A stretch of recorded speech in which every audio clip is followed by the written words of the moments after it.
दोस्तों, जैसा कि मैंने वादा किया था, आज हमारे बातचीत के मंच पर 3 महत्वपूर्ण हस्तियां मौजूद हैं। धनंजय कुमार जी, रवि बुले जी और राजेश कुमार जी। आप तीनों का बहुत बहुत स्वागत है। जी शुक्रिया। अपने क्षेत्र में के माहिर हैं, मतलब एक्सपर्ट हैं।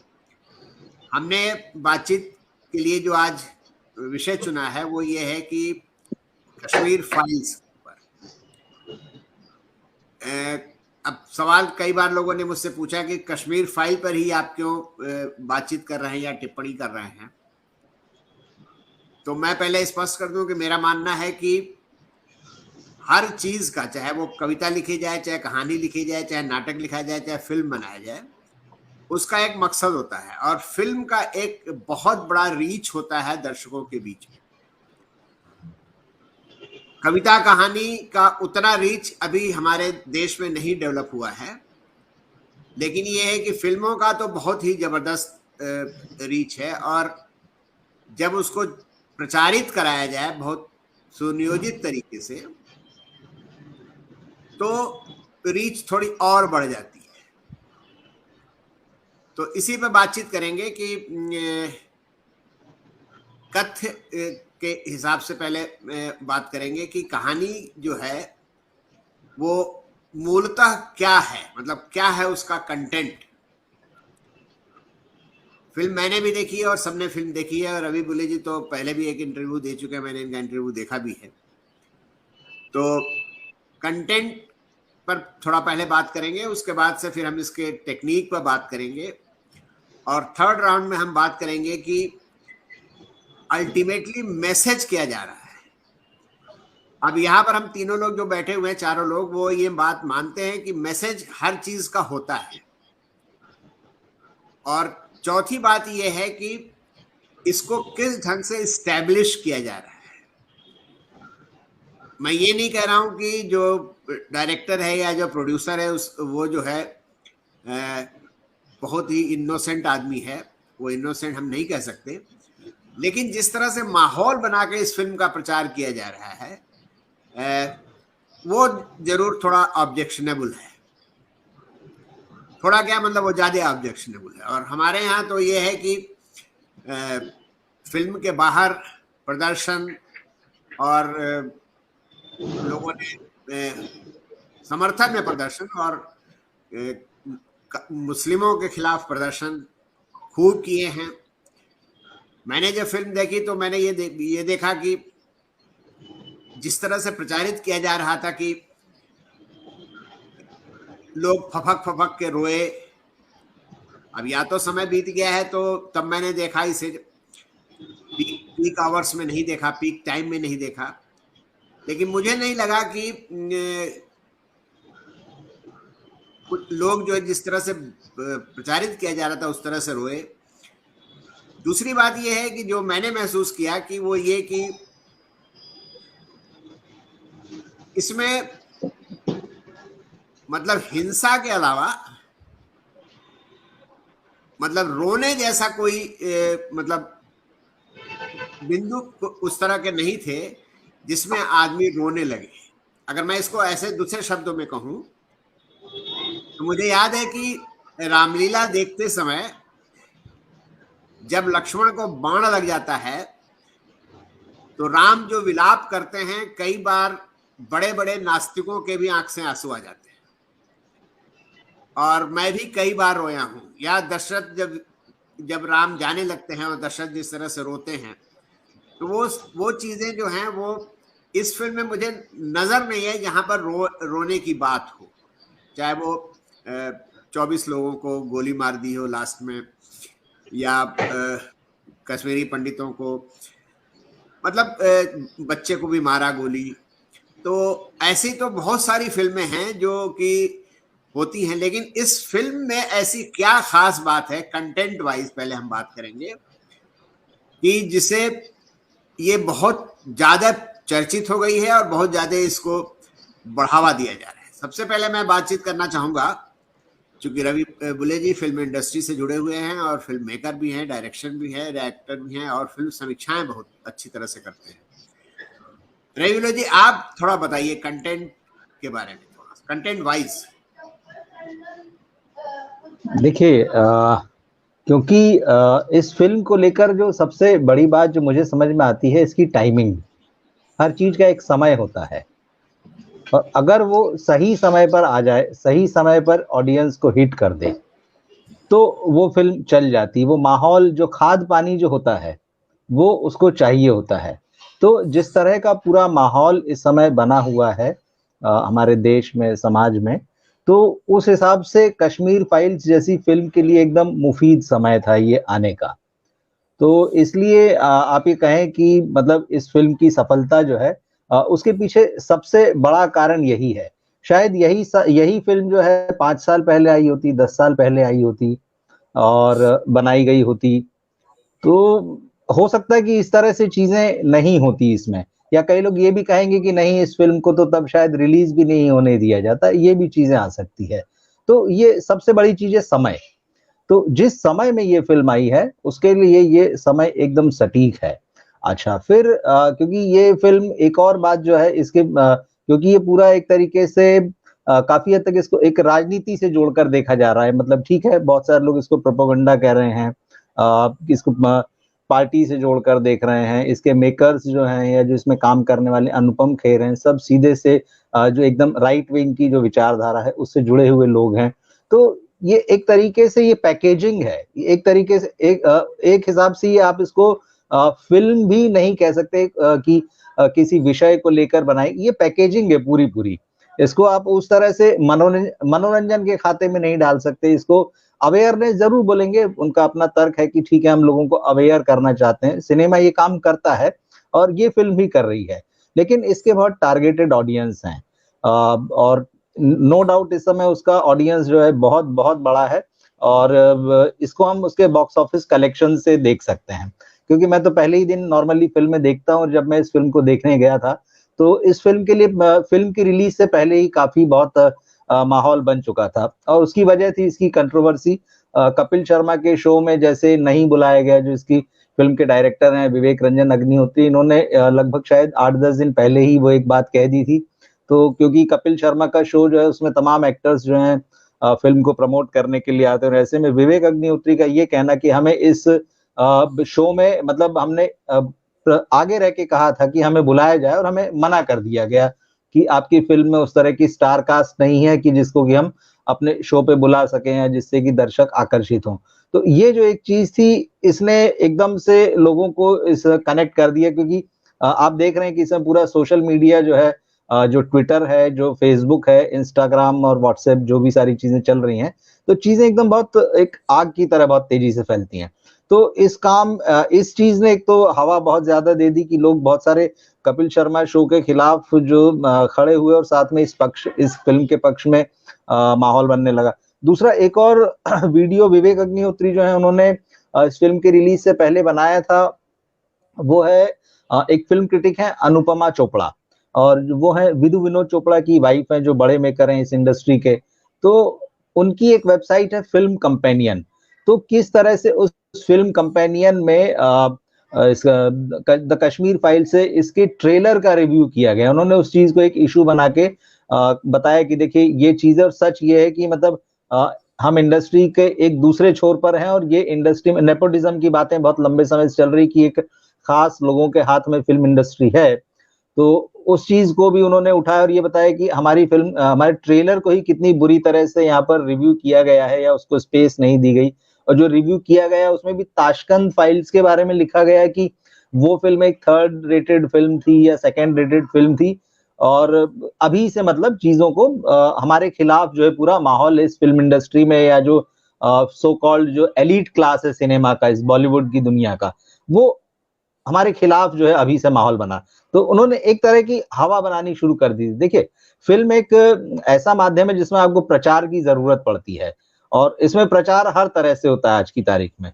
तो उन्होंने एकदम सही चीजें पकड़ ली अपनी फिल्म को आगे बढ़ाने की। उसके लिए पहले से माहौल बनाने के लिए, एक तो उन्होंने जो एक पूरा माहौल बना हुआ था एलीट क्लास और नेपोटिज्म को लेके उन लोगों को टारगेट कर दिया। वो पहले से पिछले 1.5-2 सालों से ये पूरा तबका जो है सिनेमा का वो टारगेट पर है लोगों की, खासतौर पे सोशल मीडिया में।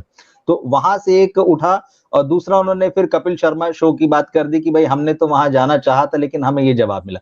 तो फिल्म के लिए एक पूरी पूरी जमीन तैयार हो गई, जिसमें कि एक पब्लिसिटी मतलब बहुत अच्छे से होने लगी। लोगों को पता चलने लगा कि एक ऐसी फिल्म आ रही है जिसको कि फिल्म इंडस्ट्री के अंदर ही विरोध झेलना पड़ रहा है, क्योंकि फिल्म इंडस्ट्री का बाहर बहुत ज्यादा विरोध है। तो वो सारे लोग इस फिल्म के साथ जुड़ गए और खड़े हो गए।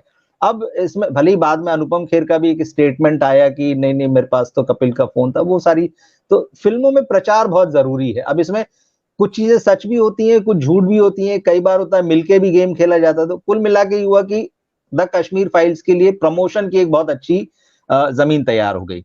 तो जैसे मैंने कहा कि फर्स्ट डे फर्स्ट शो जैसे देखना, तो पहले दिन ठीक है एक नॉर्मल ऑडियंस थी और अच्छी खासी ऑडियंस थी, और यही वजह है कि इस फिल्म को एक अच्छी ओपनिंग लगी। मतलब जिस फिल्म में ये बजट बनी, आई थिंक 17 करोड़ की बात हो रही, 17, 18 या 20 करोड़, तो उसमें पहले दिन में इस फिल्म का 3.5-4, कहीं 4.5 भी फिगर है। ये बजट एक कलेक्शन का फर्स्ट डे।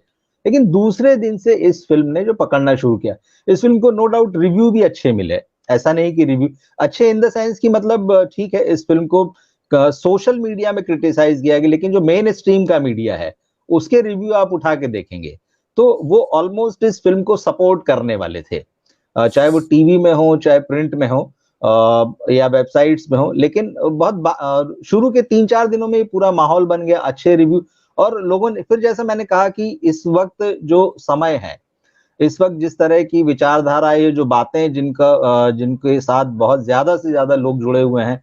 अच्छा ठीक, उसके वो इलेक्शन जस्ट खत्म हुए थे, मतलब उनका रिजल्ट आया था, तो उसका भी एक असर था। तो सारा कुछ एक मिला के ऐसा माहौल बना जिसने द कश्मीर फाइल्स के लिए एकदम बहुत सपोर्टिव जो है वो एटमॉस्फेयर बना दिया। और यही वजह है कि इस फिल्म का आप देखिए अब जो जिस तरह से कलेक्शन लगातार हो रहा है, हर दिन मतलब ये फिल्म जो है लगातार बढ़ रही है, मतलब 3.5, 4, फिर उसके बाद में 7, 8, फिर 14, 15, 18, इवन अब जो है ये 20, 22 तक क्रॉस कर रहा है। और ये फिल्म जो है मतलब वन ऑफ द बिगेस्ट मतलब क्या बोलते हैं ब्लॉकबस्टर फिल्म जो है ये उसमें जुड़ने जा रही है। इस फिल्म की वजह से जो अभी फ्राइडे को एक फिल्म आई जो कि मासी फिल्म है, जिसके बाद लोगों को बहुत भरोसा था कि चलेगी, अक्षय कुमार की फिल्म है बच्चन पांड, उसके कलेक्शन पे भी इसका असर है, अभी आने वाले और कुछ हफ्तों तक दिखेगा। तो आप देख सकते हैं कि वो जो माहौल बना, फिल्म के प्रमोशन जिस तरह से शुरू हुए, जो उसके बारे में बातें आई, जो समय है, इन सब ने मिला जुला के, और उसके बाद सोशल मीडिया में जो सारे वीडियोस जो आने लगे, जो थिएटर के अंदर के या लोगों के रिएक्शन बात, इन सब ने मिला के फिल्म को बहुत बड़ा बना दिया गया। अब इसकी आलोचना या इसका किसी तरह का एनालिसिस करना ये दूसरी बात है। तो मैं वही जो शुरू में आपने कहा कि क्यों फिल्म इतनी बड़ी होगी, तो मुझे लगता है जो तात्कालिक कारण है जिन्होंने इस फिल्म को बड़ा बनाया है। जी रवि जी, आप जो है वो कहानीकार भी हैं जी और जब मैं आपसे जरा जानना चाहता हूँ बहुत शॉर्ट में जी कि कंटेंट वाइज इस फिल्म को आप किस तरह से देखते हैं, कहानी का जो उतार देखिए, चढ़ाव, कहानी में जी जो जी बिल्कुल बिल्कुल बिल्कुल, हाँ। आप क्योंकि कहानी की बात कर रहे हैं, बेसिकली ये डॉक्यूमेंटेड स्टोरी है। ये पूरे मतलब जो कुछ भी 1990 में हुआ, जो 32 साल पहले की बात है, वो एक किरदार के बहाने कही गई कहानी है। तो आप मतलब इसमें एक जो होता है कि आप क्योंकि साहित्य से जुड़े, तो जब आप उपन्यास देखते हैं तो उपन्यास में बहुत सारी चीजें आती है और एक बहुत बड़ा फलक होता है। लेकिन ऐसा नहीं है, ये एक सिर्फ एक जो कैरेक्टर है इसमें, पुष्कर नाथ पंडित, जो अनुपम खेर ने जो रोल प्ले किया है, उनके बहाने से ये कहानी कही गई कि किस तरह से कश्मीरी पंडितों को, कश्मीरी हिंदुओं को वहां से निकाला गया, और जब वो वहां से निकल आए तो उनकी मनस्थिति क्या थी। अनुपम खेर जो है इस फिल्म में, अपनी एक तरह से उनकी याददाश्त चली जाती है, और वो लगातार पूरे जीवन जो है वो जीवन इसी बात में, एक तो आर्टिकल 370 को हटाने की मुहिम से वो जुड़े होते हैं, बार बार उसका एक प्ले कार्ड लेके फिल्म में दिखाई देते हैं। और दूसरा उनके कैरेक्टर में दिखाया गया कि वो वापस कश्मीर, अपने वतन, अपनी जमीन लौटना चाहते हैं, वो नहीं जा पाते हैं। और उनके परिवार के साथ क्या क्या हुआ, कैसे उनका बेटा मारा गया, जैसे आतंकियों ने कहा कि वो मुखबिर, उसको उन्होंने कहा कि ये मुखबिर है, ये भारतीय फौज को, प्रशासन को हमारी खबरें देता है, तो वो है। फिर उसकी पत्नी, फिर उस परिवार में जो 2 छोटे बच्चे थे, तो उनकी कहानी है। तो बेसिकली तो ये सिर्फ इतने ही कैरेक्टर हैं। अगर आप देखें द कश्मीर फाइल्स, तो सिर्फ एक परिवार की कहानी है। तो अब आप इसको ऐसे भी ले सकते हैं कि ये तो सिर्फ एक ही परिवार की कहानी है, लेकिन ये जो भी हादसा हुआ था, दरअसल एक ही परिवार की कहानी बहुत सारे परिवारों की कहानी थी। तो इस लिहाज से एक प्रतिनिधि कहानी है। तो प्रतिनिधि कहानी में सब कुछ नहीं होता है, लेकिन कुछ बेसिक एलिमेंट्स होते हैं, वो जरूर शामिल किए जाते हैं। तो इसको अब कश्मीर में जो हुआ उसकी एक प्रतिनिधि कहानी मान सकते हैं। आप भले ही कह सकते हैं कि ये सब कुछ वो नहीं है जो कश्मीर में हुआ था, इससे ज्यादा भी हो सकता है, इससे कम भी हो सकता है, इसके बहुत सारे और एस्पेक्ट भी हो सकते हैं, इसको बहुत एंगल से देखा जा सकता है। लेकिन हाँ, ये आपको मानना पड़ेगा कि एक प्रतिनिधि कहानी है ये।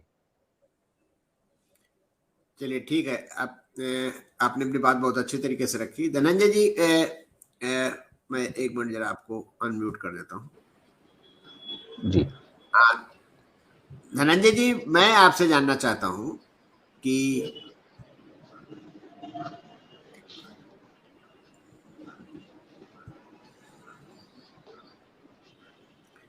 धनंजय जी, मैं आपसे ये जानना चाहता हूँ कि आप फिल्म लाइन से जुड़े हुए हैं, स्क्रीन प्ले वगैरह भी लिखते हैं, और जहां तक कहानी की बात होती थी कि कहानी में सब कुछ सच नहीं होता, ये तो सबको पता है। कहानी में बहुत सारा झूठ भी होता है। मैं खुद ही कहानी लिखता हूँ, मुझे पता है मैंने कहाँ कहाँ झूठ लिखा है और उसको कितने सुंदर तरीके से मैंने उसको बुना है। तो आपने जब इस फिल्म को देखा और तो जब प्रेजेंटेशन वाइज क्या आपको इसमें सच की मात्रा ज्यादा लगी, या आपको लगा कि ये झूठ की मात्रा अधिक है, या दोनों बराबर बराबर है, या जो है वो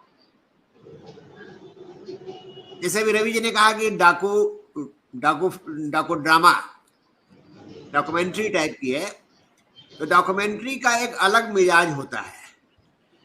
डॉक्यूमेंट्री जनरली मास तक पहुंचता नहीं है, फिल्में मास तक पहुंचती हैं। तो आपने जब इसको देखा तो जरा मुझे बताइए कि कथ्य के बारे में तो बात करिए ही, प्रेजेंटेशन जो किया गया है वो किस तरह का आपको लगा?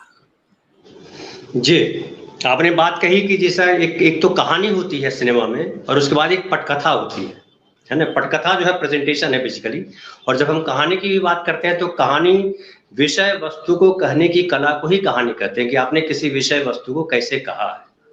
और जब कहानी की जब बात करते हैं तो कहानी तो फिक्शन होती है, कहानी डॉक्यूमेंट्री तो होती नहीं। तो अगर कोई व्यक्ति अगर इस फिल्म को अगर हम देखें कि अगर कहें कि कहानी सच्ची है या झूठी है, उस तराजू पे हम न तौलें, कहानी सच्ची होती तो लिखा जाता कि सच्ची कहानी है, तो डॉक्यूमेंट्री हो जाती या डॉक्यू ड्रामा हो जाता। लेकिन ये कैरेक्टर जो है इसके कुछ ओरिजिनल है, जो नाम लिए गए हैं, घटना भी हो सकता है कुछ हो, लेकिन एक कल्पनाशीलता है। कहानीकार जब कहानी बनाता है तो अपना एक कल्पना लोग खड़ा करता है। और सिनेमा में जब हम कहानी कहते हैं तो सिनेमा में कहानी बेसिकली हम जब तय करते हुए ये तय करते हैं कि ये किसकी कहानी है। हम एक किरदार चुनते हैं, एक प्रोटैगनिस्ट चुनते हैं, एक नायक चुनते हैं कि कहानी है किसकी। तो इस फिल्म में एक दुविधा वाली बात है कि ये कहानी बेसिकली पुष्करनाथ की है या उनके पोते की कहानी है। एक जब उनकी कहानी होती है तो वो कहानी 1990 की है, और 1990 के जो घटनाक्रम है, जो ये फिल्म है उसका मूल तो यही है कि उस कहानी का जो मूल हिस्सा है वो 1990 का घटनाक्रम है और उसके बाद जो घटनाएं हुई। लेकिन एक बहुत बड़ा हिस्सा जुड़ता है जेएनयू से आकर के, दिल्ली से, जहां उनका पोता जो है पढ़ रहा है 25-26 साल बाद, 30 साल बाद, मतलब उन्होंने बताया प्रेजेंट, यानी 90 से प्रेजेंट करिए तो वो 32 साल का लड़का है या 31 साल का लड़का है, प्रेजेंट की जब हम बात करते हैं। तो वो जिसको जेएनयू से जोड़ा है, जो जेएनयू में घटनाक्रम हुआ, जो कन्हैया कुमार वाला जो प्रसंग हुआ, हालांकि उसका नाम भी देखिए संयोगवश उन्होंने कृष्णा जानबूझ के रखा है या संयोग से रखा गया मुझे नहीं मालूम। और उसमें जो एक किरदार गढ़ा है उन्होंने पल्लवी जोशी का, जो डायरेक्टर साहब की पत्नी भी है, वो एक वामपंथी फ्लेवर दिया गया है। तो कहिए कहानी को जो है, जो कल्पनाशीलता जो होती है, कहानी को विशेष बनाती है कल्पनाशीलता एक लेखक की। और उस लेखक की कल्पनाशीलता जब पटकथा बनकर के पर्दे पे उतरती है तो उसका एक फॉर्मेट है कि कहानी कैसे आएगी, किसके माध्यम से आएगी और क्या क्या। जैसे कि उन्होंने देखिए कि फिल्म में इन्होंने 4 किरदार क्रिएट किए हैं, क्योंकि वो लड़का तो उस समय था नहीं, या था तो 1 साल का था या आधा साल का था वो, तो किसके माध्यम से कहानी वो कही जा रही है। तो उनके 4 दोस्त बताए हैं कहानी में, एक जो मिथुन चक्रवर्ती एक किरदार निभा रहे हैं, पुनीत सर हैं और 2 और लोग हैं। 4 उनके दोस्त हैं जिनके माध्यम से कहानी कही गई है, यानी फ्लैशबैक में कहानी चलती है पूरी, और वो अलग अलग टुकड़ों में आती है, फिर वो प्रेजेंट से भी जुड़ती है, और जहां उनका जो है तो प्रेजेंट और फ्लैशबैक का जो है पार्ट उन्होंने कहानी में जोड़े रखा है। और इसका मोटिव देखिए, कोई कहानी जब हम कह रहे हो तो इसका मोटिव क्या होता है। एक कहानी जब हम किसी व्यक्ति के दुख की कहानी कहते हैं तो हम ये ध्यान रखना पड़ता है कि इसका दुख जो है क्या संवेदना क्रिएट करता है।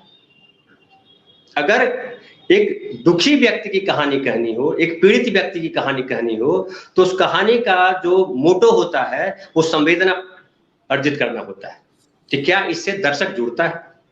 कहानी में जो सिनेमा जब हम बनाते हैं तो दर्शक को जोड़ना चाहते हैं, लेकिन इसमें जो मूल मोटो रखा गया है, जो कहानी का इतर भाग है, मैं उसको इतर भाग इसलिए मानता हूं कि मोटिव उनका कुछ और है। जैसे क्लाइमेक्स जो जिस तरह से बनाया गया है, तो क्लाइमेक्स में हीरो अपने परिवार के साथ जो हादसा हुआ, जो घटनाएं हुई, उसकी कहानी नहीं कह रहा है, उसकी बात नहीं कह रहा है, वो कश्मीर की तारीफ कर रहा है, कश्मीर के बारे में बात कर रहा है। तो फिर सवाल समझ में आता है कि ये कश्मीर की कहानी है या कश्मीर में रह रहा है एक कश्मीरी पंडित की कहानी है। कश्मीर में रह रहा है एक पंडित की कहानी होगी तो वो अलग कहानी हो जाएगी, लेकिन कश्मीर के बनने या बर्बाद होने की कहानी है तो अलग कहानी बनेगी। तो दोनों को मिक्स किया गया है, और कहानी मुझे जो है बहुत बढ़िया नहीं लगी, कहने का ढंग मुझे अच्छा नहीं लगा। और पटकथा में भी जिस तरह की बात आती है, मुझे कहीं भी जो है, जो आपने पहले अपने भूमिका में कहा कि आंख में आंसू नहीं आते, कोई रोता नहीं है फफक करके। तो मैं भी जिस सिनेमा हॉल में बैठ करके देख रहा था, वहां एक खास पार्टी, जिस पार्टी का आज माहौल चला हुआ है, उस पार्टी के सांसद हैं, उस पार्टी के विधायक के क्षेत्र से, लेकिन और हॉल लगभग समझिए 60% भरा हुआ था, और मैंने नहीं देखा कि किसी आदमी ने आवाज लगाई हो, सीटी बजाई हो, कोई फपक के रोया हो या हिंदू मुसलमान के नारे लगाए हो, ऐसा कुछ नहीं हुआ। बड़ी शांति से लोगों ने फिल्म देखी, और फिल्म देखने के बाद जो मुझ पे जो प्रभाव पड़ा, खास करके जो आखिरी दृश्य देखिए जिसमें वो 25 या 24 लोगों को गिन करके मार रहा है वो आतंकवादी जो है, तो वो खिलौना जैसा लगता है, जैसे बच्चे गेम खेलते हैं और उसमें गोली चल रही होती है, वैसी घटना लगती है मुझे। आप सोचिए कि इतना जघन्य अपराध हो रहा है और आपकी संवेदना नहीं जुड़ती है उस घटनाक्रम से, तो बड़े दुर्भाग्य की बात है। और कहानी कितनी सफल है कितनी असफल है, तकनीकी स्तर पे पटकथा कैसी है, वो इससे पता चल जाता है। मैं इसे ज्यादा और नहीं बोलूंगा। मैं यहाँ पर एक फिल्म का थोड़ा सा जिक्र करना चाहूंगा। फूलन देवी पर एक फिल्म बनी थी जिसमें फूलन देवी को नंगा घुमाया गया था, और जिन ठाकुरों ने घुमाया था उसको फूलन देवी ने 22 या 23 थे, उसने गोली मार दी थी। ये सच्चाई बयान करने वाली फिल्म थी, उसका प्रयास भी था, लेकिन हुआ क्या? हुआ उससे ये कि ठाकुरों का खून जो है वो और खौलने लगा, और उसका अंत ये हुआ कि फूलन देवी की हत्या भी हुई, और हत्या करने वाला आप लोगों को सबको पता ही होगा, वो एक ठाकुर ही था। इस फिल्म में जो मुझे अंदेशा है कि जो मैंने देखा है, जो मैंने महसूस भी किया है, ये एक तरफा चीजों को बयान करती है। देखिए, हमने यहूदियों पर ढाए जुल्म की फिल्में देखी हैं, हमने हिंदू मुस्लिम दंगों की भी फिल्में देखी हैं। इस फिल्म में एक चीज जो अगर अंदर से मतलब सच्चाई होती मन में, तो वो जरूर दिखाया जाता कि जब दंगे होते हैं या जब जेनोसाइड होता है, तो जो दूसरे वर्ग के लोग हैं वो सहानुभूति दिखाते हैं उनके प्रति जो मारे जाते हैं। यहूदियों के खिलाफ जब हिटलर का मामला चल रहा था, तो ऐसे बहुत सारे जर्मन थे जो यहूदियों के पक्ष में खड़े थे। बहुत सारे लोगों ने तो देश छोड़ भी दिया था इसी वजह से। तो अब रह गई बात ये कि ये एक मुझे जो लगा कि वो एक तरफा चीजों को दिखाई गई है। दूसरा जो चीज मुझे लगी, जो जिस पर मैं यहाँ रेखांकित करना चाहूंगा, अभी राजेश जी से बात करेंगे,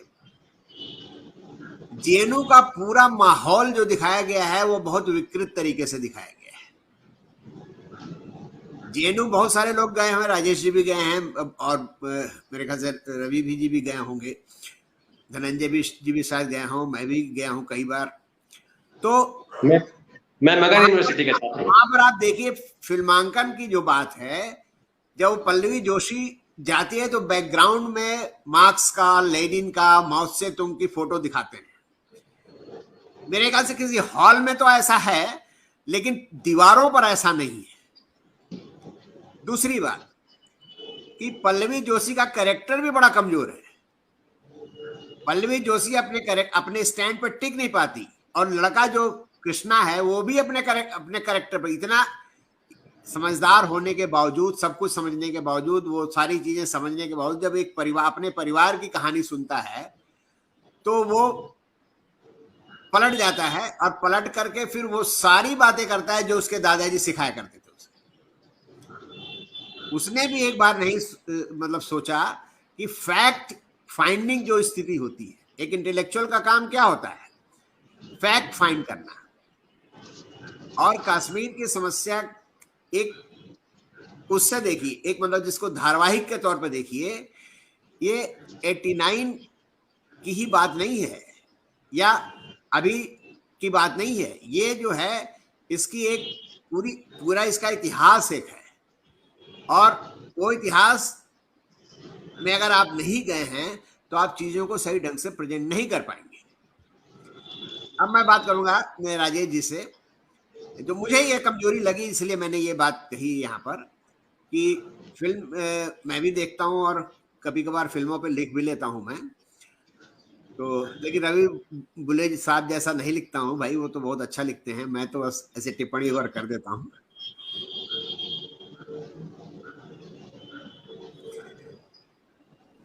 हाँ राजेश जी बोलिए।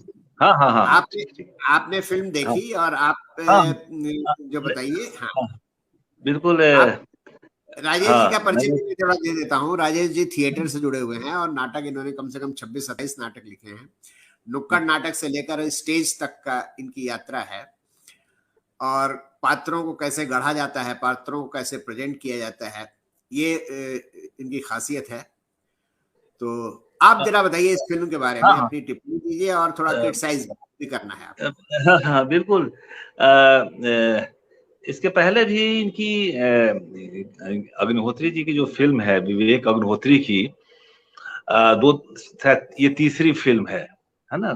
ताश्कंद, उसके पहले एक और बनाया था बुद्धा जामीन, क्या ऐसा है फिल्म है, ये इनकी तीसरी फिल्म है। दूसरी फिल्म तक मैं इनसे बहुत ज्यादा आकर्षित नहीं रहा, 2 फिल्में मैंने देखी नहीं है, क्योंकि मुझे ऐसा लगा कि देखनी चाहिए नहीं देखनी चाहिए, क्योंकि मेरे दिमाग में ऐसा था कि ये बहुत ही प्रचारात्मक फिल्में बनाते हैं या बहुत वोकल हैं, और जरूरी नहीं है कि जैसे पिछले दिनों प्रधानमंत्री पर भी एक फिल्म बनी थी, लेकिन वो देखिए कि वो फिल्म चली नहीं, है ना। ये फिल्म चलने के पीछे बहुत सारे जो रवि जी ने जो दिए तर्क दिए, तो वैसे ही बहुत महंगी फिल्म है, कोई छोटी फिल्म नहीं है, 15 करोड़ की लागत, और इसके जो फाइनेंसर हैं जी वालों का फाइनेंस है, अर्थात इनको पैसे की कमी तो नहीं है, न इन्हें प्रचार की कोई कमी है। अगर प्रचार करना चाहें तो ये कोई कपिल शर्मा ऐसे लोगों पर भरोसा करने की जरूरत नहीं है, क्योंकि इनका प्रचार तंत्र बहुत मजबूत है। और आप देखिएगा कि जो इनसे जुड़े हुए हैं, ऐसा इन्होंने कमर्शियली ढंग से नहीं ले लिया। अपनी कहानी को कहने के लिए इन्होंने केवल किसी फिल्म के कलाकारों को उठाकर नहीं रखा है, उन्होंने ज्यादा कोशिश ये की है उन्हीं कलाकारों को रखा जाए जो आइडियोलॉजिकली जो है वो कहीं ना कहीं सहमत है ना। आप चाहे इसमें अनुपम खेर के लें, मिथुन चक्रवर्ती के लिए, पल्लवी जोशी वगैरह तमाम लोग जो मुख्य किरदार इसमें जो कर रहे हैं, वो आइडियोलॉजिकल या दूसरे प्लेटफॉर्म पर भी इस तरह की विचारधारा को मजबूत कर रहे हैं, तो शायद निर्देशक को लगा भी होगा कि हमारी बहुत अच्छे ढंग से कंसीव करके वो लोग लाएंगे। फिल्म में बहुत बेहतरीन नहीं है। मैंने देखी है फिल्म, बहुत कहते हैं कि 2-3 दिन के प्रयास के बाद मुझे इसके टिकट मिला। हाउसफुल चल रहा है फिल्म जो है, इसमें कोई शक नहीं। नाम से ही मुझे तो पहला लगा कि ये विवेक अग्निहोत्री जो है, क्योंकि गुजरात फाइल ये अयूब राणा की बहुत चर्चित उपन्यास है। मैंने उपन्यास नहीं, एक तरह से रिपोर्टाज का है, जो गुजरात में जो घटा था वो घटनाओं का इन्होंने जो एक विदेशी फिल्मकार हो के रूप में जो तमाम उस वक्त के बड़े बड़े जो गुजरात के राजनीतिक और टेक्नोक्रेट के बीच जा जाकर इंटरव्यू लिया था और दंगे के बारे में वो पूरा खोलता है गुजरात फाइल। तो शीर्षक तो मुझे ऐसा लगता है कि उन्होंने एक तरह से वहां से प्रभावित है। उन्होंने ऐसा लगा विवेक को कि गुजरात फाइल की जगह पर एक कश्मीर फाइल खोली जाए। और फाइल भी क्या है, फाइल बार बार जो आ रहा है, 2-2 बार 3-3 बार, कई बार फिल्म हमारे सामने वो प्रोड्यूसर वो डायरेक्टर रख रहा है, 3 फाइलें रख रहा है, और जब फाइलों को पलट रहा है तो उसमें अखबार के कतरने हैं।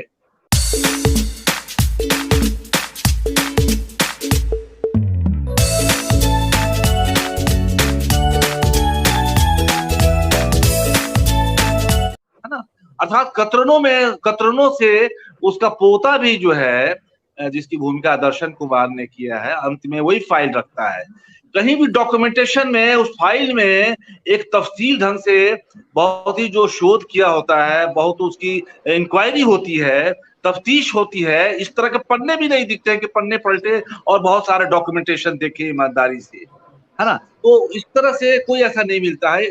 वो काट काट कर अनुपम खेर वो पेस्ट करता जा रहा है, और आजकल के अखबार के भूमिका पर हम बहुत ज्यादा विश्वास भी नहीं कर सकते।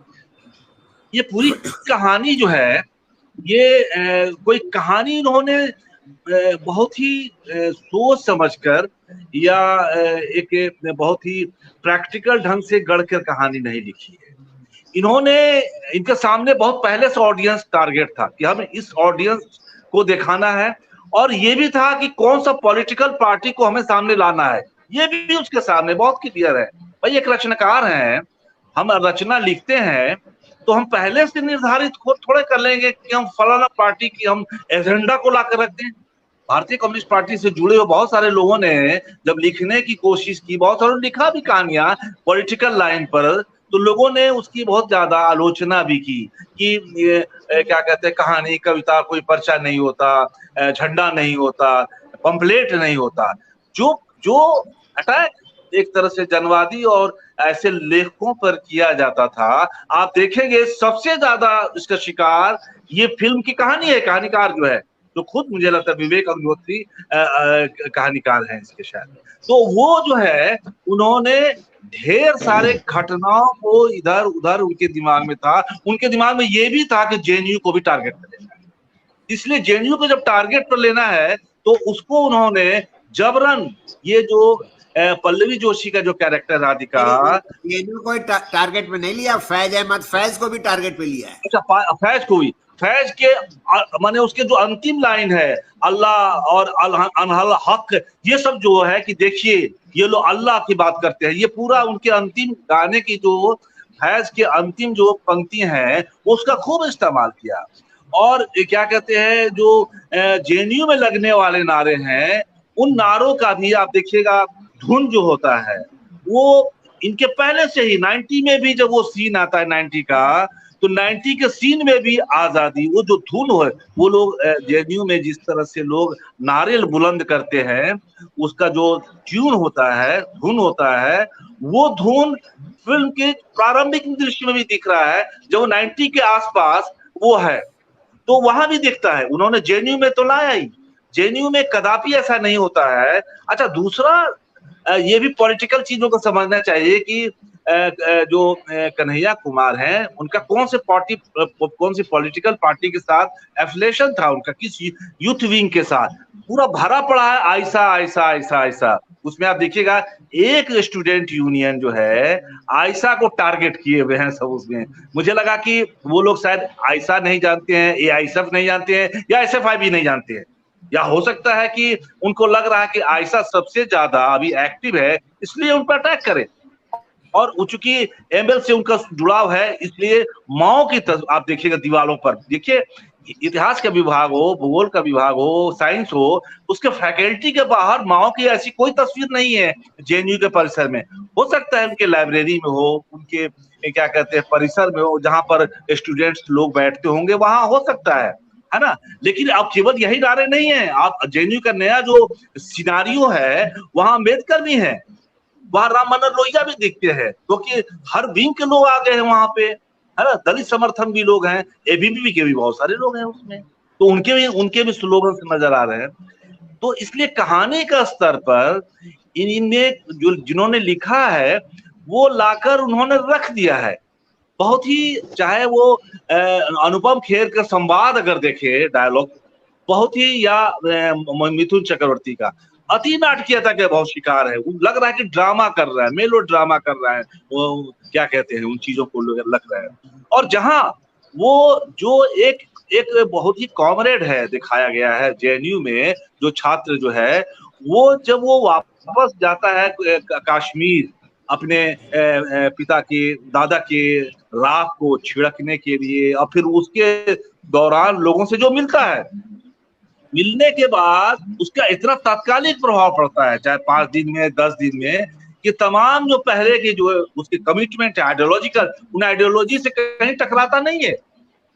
और लंबा जो निर्देशक अपने 2 घंटे फिल्म में कुछ नहीं कह पाता है, कहानीकार नहीं कह पाता है, लग रहा है कि अब क्या कह दें, तो इसलिए वो क्या करता है अंतिम में वो एक नया इस्तेमाल करते हैं, भाषण का इस्तेमाल करते हैं। और वो जेएनयू का वही सीढ़ी नुमा जो है एम्पी थिएटर के में लंबा भाषण देता है, और लंबा भाषण के बाद एक अच्छा ट्रीटमेंट देता कि उसका क्या प्रभाव पड़ रहा है ये वगैरह वगैरह, और स्टूडेंट के साथ खत्म करता, तब तो हम मानते हैं। लेकिन नहीं, वो भाषण देते देते डिसॉल्व कर लेता है, वो कश्मीर में 14-15 लोगों को मारने के दृश्य पर वो आपस में ही आ रहा है, जान लीजिए।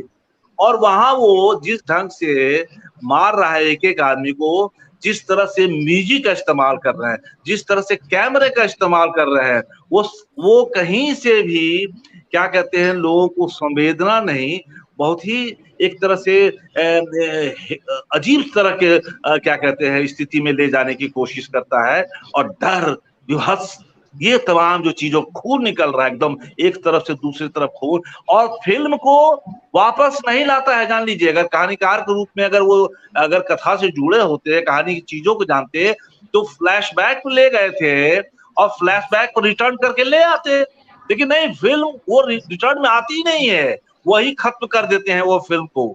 मेरा तो साफ ऐसा लग रहा है कि इनके 24 के पहले एक फिल्म अभी इसका पार्ट 2 आना बाकी, मुझे लग रहा है इसीलिए उन्होंने छोड़ा है इस बहाने। उसके आगे की चीजों को अगर लोगों के द्वारा समर्थन मिलता रहा, इस पार्टी के द्वारा क्या कहते हैं बहुत बड़ा मनोबल बढ़ेगा बहुत ज्यादा, तो इसका पार्ट 2 बनाएंगे। और ठीक हो सकता है कि अगले चुनाव जो लोकसभा का चुनाव है उसके सामने पार्ट 2 आएगी, मुझे साफ ऐसा इशारा लग रहा है। मैं अभी कहानी पर यही बात किया क्योंकि कहानी का न संवाद अच्छा है, न बहुत अच्छा उनका स्क्रीन प्ले लिखा गया है, बहुत तथ्यात्मक गलतियां बहुत ज्यादा है। राइटर का कह सकते हैं जबरन बच्चों का पहले शॉट से जो फिल्म हमारे सामने आती है, तो जो क्रिकेट के खेल का मैदान में जो आजकल हमारी पॉलिटिकल होती लड़ाई, तो वो बच्चों के द्वारा जहर बोने की कोशिश की गई है। तो हर फ्रेम में आपको देखेंगे कि कश्मीरी पंडितों को लेकर बहुत लंबा स्पीच महिमा मंडित करने की कोशिश की गई है, अर्थात सारा ज्ञान जैसे कश्मीर में ही तैर रहा हो और वहीं से लोग निकल कर आए हैं। और जबकि कई सवाल तो हैं, लोग तो सवाल अब करने लगे हैं लोग सोशल मीडिया में कि अगर ये क्या कहते हैं कश्मीरी पंडित हैं और कश्मीरी पंडितों का पलायन हुआ, तो आखिर दूसरे हिंदू धर्म के जो लोग हैं, हिंदू के लोग थे, जाट गुजर, उनका पलायन क्यों नहीं हुआ, उनकी वजह क्या रही? सिख भी वहाँ है, सिख भी है, सिख, जाट, गुजर या दलित भी, मुझे लगता है कि दलित भी बहुत बड़ी संख्या में होंगे। तो आखिर उनका उनके साथ क्या अंतर्विरोध था? तो ये इन सब चीजों पर ये फिल्म खामोश रहती है। और कहीं न कहीं वो बार बार शंकराचार्य की बात करते हैं, भरत मुनि की बात करते हैं, अर्थात पूरा वो ज्ञान की बात करते हैं कि अर्थात सारा ज्ञान कश्मीर में ही था और दूसरे प्रदेश में था ही नहीं, और सारा केंद्रित था इन्हीं के पास। कहीं न कहीं छुपाने की भी कोशिश करते हैं। वो ज्ञान को उन्होंने पंडित से जोड़ दिया है। वो कहीं न कहीं वर्ण को भी दरकिनार करने की कोशिश करते हैं साफ जो है, और उनको एक तरह से महिमा मंडल। मैं यहाँ पर एक दो बिंदुओं पर थोड़ा बातचीत करना, मतलब अपने पॉइंट रखना चाह रहा हूँ। उसमें जो लड़का जो अनुपम खेर का पोता है, वो मिथुन चक्रवर्ती से पूछता है कि व्हाट इज जस्टिस, तो वो उसको बताता है कि हमने रिवॉल्वर से उसको मार दिया था। ये देखिए, इस पॉइंट को जरा नोट करने की बात है। यानी कि वो अल्टीमेटली डायरेक्टर यही दिखाना चाहता है कि बिना हिंसा के कश्मीर को हम अपने देश में नहीं जोड़ सकते। ये संकेत समझिए। दूसरी बात जो है वो मैं ये कहना चाह रहा हूं कि जेएनयू में क्या प्रोफेसर जो है खुलेआम छात्र संघ इलेक्शन में पार्टिसिपेट करेगा? नहीं करेगा, सवाल ही नहीं। इसका मतलब टोटल जो मंशा है वो जेएनयू को टारगेट करने का है। और अब यहाँ पर एक चीज मैं और कहता हूं, बड़ी हमने अखबारों में पढ़ा था और हमने देखा, अनुपम खेर के अभिनय की बहुत तारीफ हुई, लेकिन मैंने देखा कि अनुपम खेर के अभिनय में वह बात नहीं आ पाई जो आनी चाहिए थी उस कैरेक्टर के हिसाब से। वो जब उसके बेटे को मारते हैं तब भी वो सिनिक जैसा था, तब भी वो सिनिक था। जब वो शंकर के वेशभूषा में, कि वो शिवरात्रि में हम मनाते हैं शंकर की, और बात सिनिक है। वो एक शॉट जो लास्ट में वो देता है वो अनुपम खेर का बहुत शानदार शॉट था, जब वो कहता है अपने पोते से कि मेरी अस्थियों को मेरे घर में बिखेर देना और मेरे दोस्तों को भी बुलाना। वहां पर जो एक्सप्रेशन वगैरह है वो बढ़िया। मैं एक्चुअली बात ये इसलिए कह रहा हूं कि अभिनय पॉइंट से भी जरा हम इस पर बातचीत करना चाहेंगे, क्योंकि बिना अभिनय के फिल्म जो है वो आगे बढ़ती नहीं है और कन्वे भी नहीं हो पाती। पहले हम रवि जी से बात करेंगे। रवि जी जरा इसके एक्टिंग पक्ष के बारे में थोड़ा बात करेंगे। अगर आप फिल्म बना रहे होते ये कश्मीर जी नहीं हाँ नहीं सवाल है ये, तो हम भी सोचते हैं अगर हम बना रहे होते तो हम करते। दरअसल मैं सब बातचीत सुन रहा हूँ। मुझे ऐसा लग रहा है कि ये जो फिल्म है जो बनाई गई है, डायरेक्टर को भी शुरू से पता था, और सब कुछ ये है कि इसके पीछे जो भी सारी चीजें, तो इसमें बतौर फिल्म चर्चा करने के लिए कुछ नहीं, क्योंकि सब जानते हैं कि ये कमजोर फिल्म है बहुत सारे लिहाज से, चाहे इसकी राइटिंग हो, स्क्रिप्टिंग हो, है ना, चाहे इसके डॉक्यूमेंटेशन हो, एक्टर्स भी जिस तरह से जुड़े हैं, जैसा कि अभी आपने भी कहा, राजेश जी ने भी कहा कि अनुपम खेर उस तरह से नहीं दिखते हैं जैसा जिसके लिए वो जाने जाते हैं, वो अभिनय जो है, तो वो बहुत सारी चीजें दरकिनार हैं। इस फिल्म का मामला दूसरा है, तो जो वो मामला है उस पर लोग बातचीत कर रहे हैं। तो यहाँ पे निर्माता निर्देशक बहुत सफल हैं। वो जो चाहते थे इस फिल्म को जिन्होंने बनाया है कि जिन मुद्दों पर बातचीत हो, वो उसमें कामयाब हैं। तो फिल्म से उनको भी बहुत ज्यादा कुछ लेना देना नहीं है। और हालांकि इसमें बताऊं कि फिल्म की लोकप्रियता जो तो सामने है, अब ये 4 भाषाओं में, साउथ की 4 भाषाओं में डब होकर रिलीज होने वाली है, तमिल, तेलुगु में, कन्नड़ में, मलयालम में। तो आप इसकी रीच उस तरह से भी फिर बढ़ने वाली। और एक चीज राजेश जी ने बहुत अच्छी कही जो मुझे बहुत इंटरेस्टिंग लगी, अगर आने वाले दिनों में कश्मीर फाइल्स पार्ट 2 की भी अगर घोषणा होती तो हमें बहुत आश्चर्य करने की बात नहीं है, क्योंकि एक तरीके से नब्ज पकड़ी गई है, इस फिल्म में टटोल लिया गया है। तो ठीक है, बहुत इंटरेस्टिंग। आप अभिनय की जैसे बात कर रहे हैं, तो मुझे अगर सबसे ज्यादा किसी के अभिनय ने इस फिल्म में प्रभावित किया तो वह पल्लवी जोशी, क्योंकि वो एग्जैक्ट उन सेंटिमेंट्स को छूती हैं अपनी एक्टिंग से और अपने डायलॉग से, जो आपको प्रोवोक करते हैं, जिसके लिए ये फिल्म बनाई गई है। एक खास वर्ग की वो बात करती है, वो बहुत बहुत अच्छे से मतलब उस किरदार को जिया है, और आपको लगता है कि यार वो रियल हैं नहीं है। और बहुत सारे लोगों ने सोशल मीडिया में उनसे कहा भी कि मतलब कि क्या करें, मतलब इस रोल के लिए आपको शाबाशी दी जाए या इस रोल के लिए आपको गालियां दी जाए। और एक अच्छा अभिनय वही होता है कि वो आपको भुला देता है कि मतलब वो एक्टर है या वो कैरेक्टर है। तो मुझे जो ये मेरी पर्सनल चॉइस है, तो मैं कहूंगा सबसे अच्छा अभिनय उसमें उन्होंने किया है। अनुपम खेर नो डाउट उनको कुछ सीन मिले और उन्होंने बहुत अच्छे से किया, कहीं कहीं वो जैसे चाहिए हैं वो लगे हैं, और कहीं पर वो कमजोर भी पड़े हैं। और जहां तक जो शुरुआत में जो उनके शिवजी वाले गेटअप या मेकअप की बात है, तो वो भी देखिए बहुत सिंबॉलिक है दरअसल। वहां पे मुझे ऐसा लगता है कि वो जरूरी मतलब जरूरी नहीं था कि वहां पे बताया जाए कि अगर शिवरात्रि मन रही है तो वो नाटक मंडली का हिस्सा है और वो शिव जी का रूप धर के घूम रहे हैं। उसको बहुत अलग तरीके से देखने और डिफाइन करने की जरूरत है। इवन इसमें दर्शन कुमार ने भी अच्छा रोल किया है, लेकिन वो पूरी फिल्म में दबा हुआ है, मुझे ऐसा लगता है, क्योंकि वो कहीं भी रियल क्या है, मतलब दर्शन कुमार के माध्यम से जो है इस फिल्म में डायरेक्टर ने एक ऐसी पूरी जनरेशन को सामने रखा है, चाहे वो कश्मीर की बस नहीं है, पूरे देश की उस पीढ़ी को वो वहां पर दिखा रहे हैं, मुझे लगता है, जिसको पता नहीं है, मतलब वो उसके माध्यम से बता रहे हैं कि इन्हें सच पता नहीं है। अब एक सच कंफ्यूज उनके एक तरफ से जी कंफ्यूज है, हाँ कंफ्यूज दिखा है बिल्कुल। तो उनके पास दोनों तरह के थॉट्स आ रहे हैं, है ना, जो हुआ है और जो उनको दूसरे तरह से। तो वो अब वो उस पीढ़ी को वो पूरा रिप्रेजेंट करते हैं। और खास मतलब बात सही है, उनके आखिरी दृश्य पे बार बार बातें हो रही हैं, जैसा चाहिए वो उठ नहीं पाया है। मतलब कई मुझे भी लगा उसको देखते हुए कि शायद जिस तरह से जिसको हम व्हाट्सएप यूनिवर्सिटी कहते हैं, उसमें तमाम तरह का ज्ञान आता रहता है, आप उसको लो ना लो कोई फर्क नहीं पड़ता, आपने देखा और वो चला गया, तो बहुत असर छोड़े ना छोड़े इससे कोई फर्क नहीं पड़ता। तो आखिरी की स्पीच लगभग लगभग मुझे उसी तरीके से लगी। यहाँ पर वो जरूर मुझे लगता है एक बतौर हीरो की तरह उभर सकते थे अगर डायरेक्टर ने उनके लिए कुछ अलग तरीके से लिखा होता और वो इस फिल्म के हीरो के रूप में निकल पाते।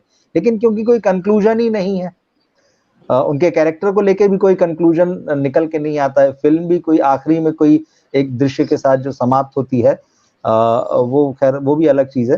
तो दर्शन कुमार का कैरेक्टर पूरी फिल्म में उस तरह से बिल्डअप नहीं हो पाता, वो शुरू से अंत तक कंफ्यूज है, भले ही वो आखिरी में एक स्पीच दे लेते हैं।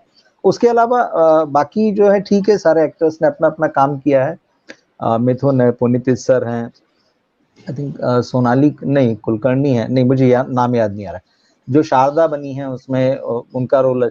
तो कैरेक्टर वाइज ठीक है, लेकिन यही 3-4 कैरेक्टर थे जो मुझे लगता है। और आखिरी दृश्य की जो बार बार बात हो रही, मैं उसमें सिर्फ इतना ही कहना चाहूंगा कि जब भी कोई निर्देशक फिल्म बनाता है वो हमेशा क्लाइमेक्स पर बहुत ज्यादा सोचता है, क्योंकि वही क्लाइमेक्स होता है जिसको ऑडियंस लेके निकलती है। ये सबसे इंपॉर्टेंट चीज होती है। आपने शुरू में क्या देखा है या बीच में क्या देखा है, आप उसको लेकर कभी नहीं निकलते हैं। आप हमेशा ये देखते हुए, आपको आखिरी में ये याद रहता है कि अंत में क्या दिखाया गया है। तो यहां भी वही चीज है, विवेक अग्निहोत्री ने चाहे वो डिलिबरेटली है या उनको लगा कि ऐसी फिल्म बताना चाहिए, वो आपको बताना चाहते हैं कि बस इस दृश्य को लेकर निकलिए। अब चाहे वो उसे आपको कहानी की तरह बताना चाह रहे हैं, चाहे वो उसके पीछे उनका अपना कोई एजेंडा है या उनकी अपनी सोच है या उसका कोई कार्यक्रम है, तो वो जानबूझकर रखा गया। ऐसा नहीं कि कहानी किसी और मोड़ पर नहीं खत्म हो सकती थी। वो दर्शकों की साइकोलॉजी को पकड़ने का टूल है वो बेसिकली, कि आप सब भी अगर भूल जाएं तो आप आखिरी के उन 15 मिनटों को ना भूलें जो उस दृश्य में दिखाए गए हैं कि वो सेना के जवानों के रूप में वहां पर आतंकवादी आते हैं, और उसके बाद वो जो पूरा रचा गया है, तो वो अंतिम दृश्य है। और सचमुच वो बहुत प्रभाव डालता है, वो आपकी साइकी को बहुत असर डालता है। ठीक है, हम तो रेगुलर रिव्यू करते हैं, बहुत सारे लोग हैं, हर तरह के दर्शक हैं, लेकिन एक जो आम दर्शक होता है, जो शायद सिर्फ दिल से सोचता है, जो सिनेमा की बहुत तकनीक में नहीं जाता है, जो अभिनय और लेखन की बहुत तकनीक में नहीं जाता है, सिनेमा की बारीकियों से उसको बहुत ज्यादा लेना देना नहीं, वो सिर्फ वही दर्शक होता है कि हमने क्या देखा, ज्यादातर वही दर्शक होते हैं। वो जो देखा वो दृश्य उन्हीं के लिए बनाया गया, और वो अंत में जो चाहता था डायरेक्टर, वो उसको लेके निकले हैं इस दृश्य के साथ में। दरअसल समस्या ये है कि फिल्म में ये तो क्लियर है, ये तो एकदम सबको क्लियर हो गया कि निर्देशक चाहता क्या था, इसमें तो कोई डाउट नहीं है। बिल्कुल। लेकिन बात यहाँ पर यह है कि इसी चाहने को अगर हम दूसरे तरीके से देखें तो क्या वो उस चाहने को सफल ढंग से फिल्म में उतार पाया है, या उसने पच्चीकारी, एक हमारे यहाँ वर्ड होता है पच्चीकारी किया है। और अखबारों की खबरें कितनी सही होती कितनी गलत होती है तो हम सबको पता है के माध्यम से बुनी गई ये फाइल है असल में, जहां तक मैं समझ पा रहा हूं। क्योंकि ये सब बातें भी जो है वो कश्मीर की समस्या जो है वो शंकराचार्य के समय से नहीं शुरू हुई। कश्मीर की समस्या शुरू हुई जब कश्मीरी लोगों ने अपने को अलग करने की बात की, और उस समय शेख अब्दुल्ला के जो पिताजी थे, और वो उनको अचानक ही हिंदुओं ने भी और मुसलमानों ने भी उनको वहां पर अपना नेता मान लिया। उसके बाद से जो सेंटर में बैठी हुई सरकार थी, अब सेंटर में बैठी हुई सरकार कोई भी हो, फ्रॉम 0 to 10 किसी ने भी इस मसले को हल करने की कोशिश नहीं की, बल्कि मसले को और विकृत कर दिया है। ये एक्चुअली ये फैक्ट है जो कि अगर साहसी निर्देशक होता तो वो दिखा सकता था। बहुत सारे साहसी निर्देशक होते हैं जो रिस्क लेकर भी फिल्म बनाते हैं, फिल्म नहीं चलती है, लेकिन विवेक अग्निहोत्री फिल्म चलाना चाहते थे और फिल्म से पैसा भी कमाना चाहते थे, मतलब उनके प्रोड्यूसर्स कमाना चाहते थे। और उन्होंने जो एक पॉइंट जो है, एक जो कॉमन मैन की जो धारणा इस समय बनती जा रही है, उसको उन्होंने बखूबी कैश करने की कोशिश की है। यानी कि अगर आप इसको देखें तो वो कश्मीरी वर्सेस और लोगों की लड़ाई नहीं बन जाती है, वो कन्वे ये होता है मुस्लिम वर्सेस हिंदू की लड़ाई हो जाती है। और ये विवेक अग्निहोत्री बहुत अच्छी तरह से इस बात को समझ रहे थे और उसी को फोकस करके इन्होंने आगे बात की है। धनंजय जी, आप मेरी बात को थोड़ा सा समझ रहे होंगे, इस पर थोड़ी आपकी टिप्पणी चाहिए। जी, मैं थोड़ा और विस्तार ये दूं कि आपने जो कहा, हिंदू मुस्लिम की बात भी अगर उनको करनी होती तो और प्रभावी ढंग से फिल्म बना करके कर सकते थे। जैसे मैं बोलूं कि लेखक क्या होता है, लेखक जो है एक कल्पना से कहानी गढ़ता है और जहां पहुंचना होता है वहां तक की एक यात्रा बनाता है कि कैसे वहां तक पहुंचेंगे और क्लाइमेक्स क्या होगा, ये कहानीकार स्क्रिप्ट लिखने से पहले ये तय कर देता है। तो कोई भी घटना हुई, घटना का रिपरकशन क्या होगा, यही उसका कंक्लूजन होगा। या वो बदले की कहानी बना रहा है या उसके प्रति सिंपैथी बनाना चाहता है, यही तो घटना होगी। एक बहुत बड़ी घटना हुई कश्मीर में, कश्मीरी पंडितों के साथ अत्याचार हुआ, उनको मारा गया, ब्रूटल तरीके से मारा गया, ये सब सही है। लेकिन उस घटना के बाद हम, यानी लेखक या निर्देशक जो कहिए, दोनों हालांकि वही हैं, विवेक है, तो वो दर्शकों तक आज 32 साल बाद क्या पहुंचाना चाहते हैं। क्या ये कहना चाहते हैं कि उस घटना का बदला लीजिए, या ये कहना चाहते हैं कि कश्मीरी पंडितों के साथ बहुत बुरा हुआ और उनके पुनर्वास के बारे में हमको सोचना चाहिए। ये दो महत्वपूर्ण पहलू हैं। तो आप इस फिल्म में देखते हैं कि पुनर्वास की बात तो कहीं हो नहीं पाती है, बदले की बात होती है। और बदले में आप खड़ा करते हैं कि एक मुस्लिम जो समुदाय है उसके प्रति एक नफरत खड़ा किया जाता है कि मुसलमानों ने ये किया। आप एक घटना उसमें देखें कि उसका एक जो पड़ोसी है पुष्करनाथ जी का, वो पड़ोसी आता है और वो बताता है कि इसमें जो है वो छुपा हुआ है ड्रम में, गेहूं दिखाता है, वो अनाज दिखाता है। ये बात सही है कि जब दंगे होते हैं, मुझे याद है जब मैं पटना आया था 1984 में और जो सिख दंगा हुआ था उसमें हिंदुओं ने भी बताया था कि वहां देखो सरदार छुपा हुआ है। और इस तरह के जब दंगे होते हैं तो जो इलाके के बदमाश लोग होते हैं, मैं पर्सनली तौर पे ये मानता हूं कि हमारे समाज की जो 90% आबादी है वो परपीड़क है, सैडिस्ट है, उसको दूसरों की पीड़ा से बड़ी खुशी मिलती है। तो इस तरह की आबादी हर तरफ है, वो कश्मीर में भी है, वो बिहार में भी है, वो हिंदू भी है, वो मुसलमान भी है।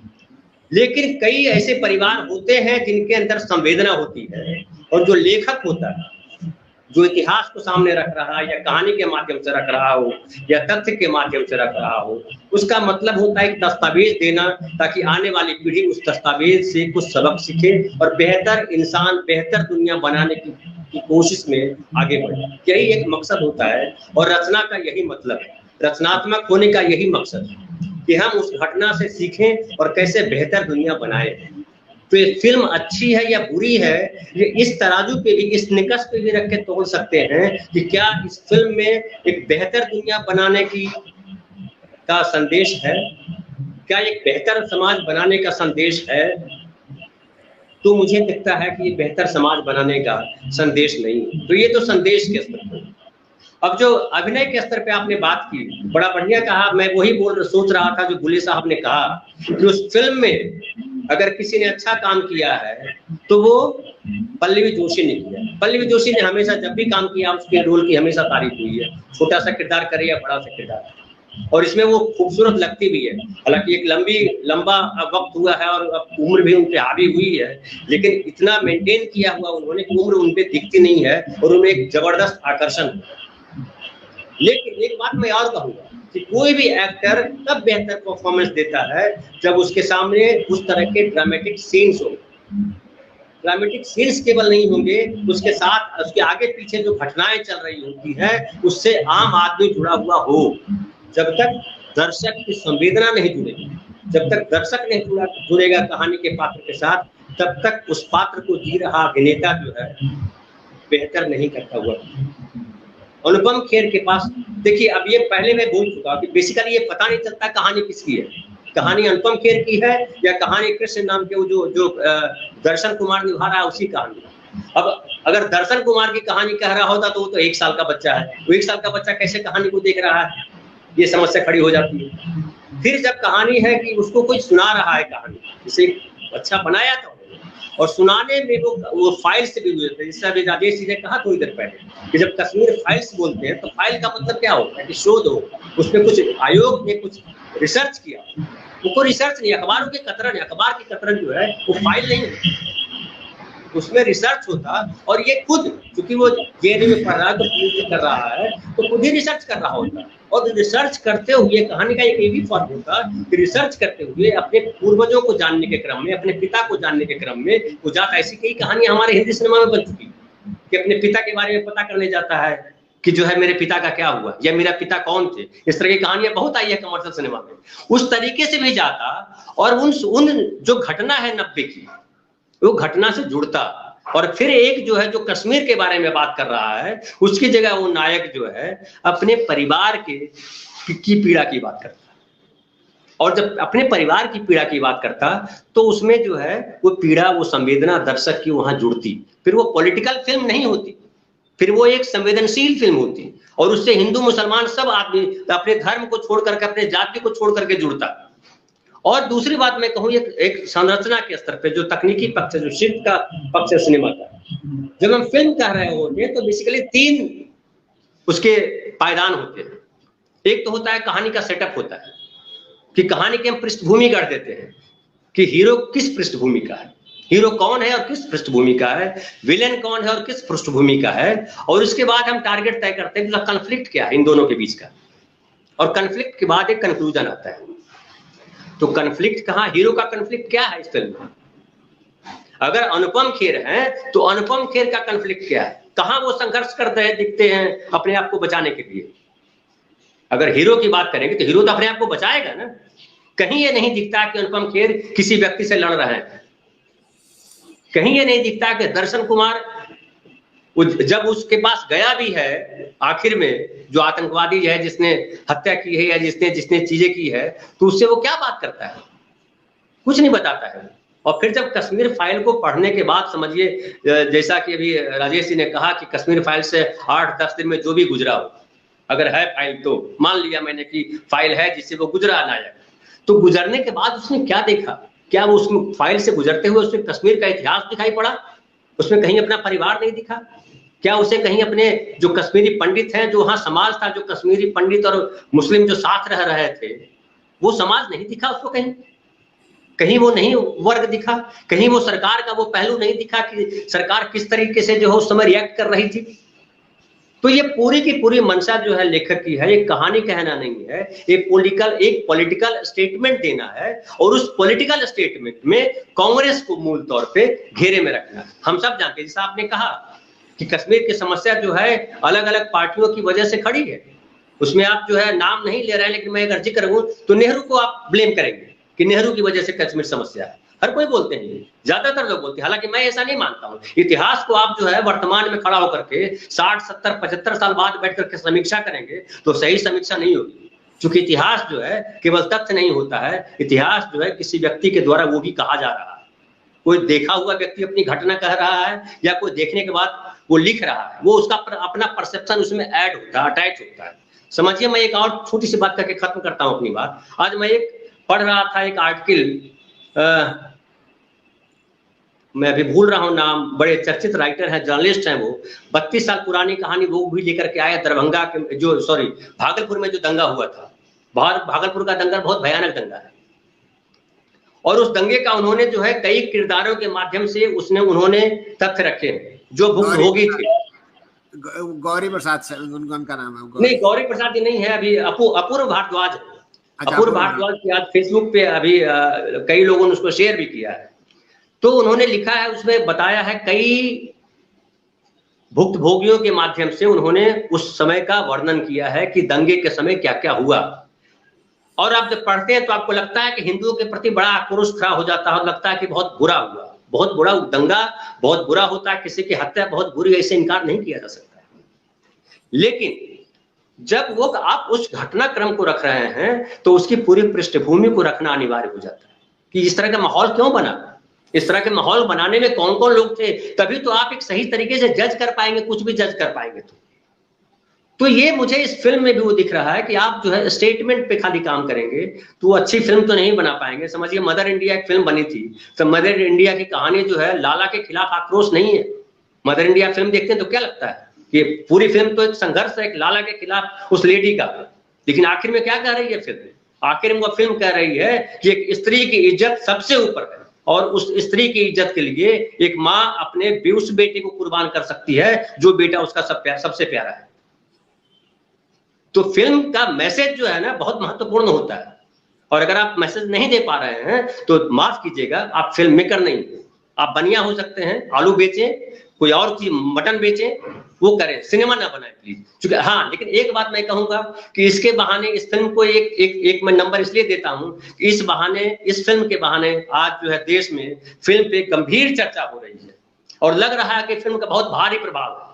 नहीं तो फिल्मों को आमतौर पे बड़े ही सतही लेवल पे लेते हैं लोग, खास करके साहित्यकार तो समझते हैं फिल्म लेखन जो है बकवास राइटिंग है। और आप जानिए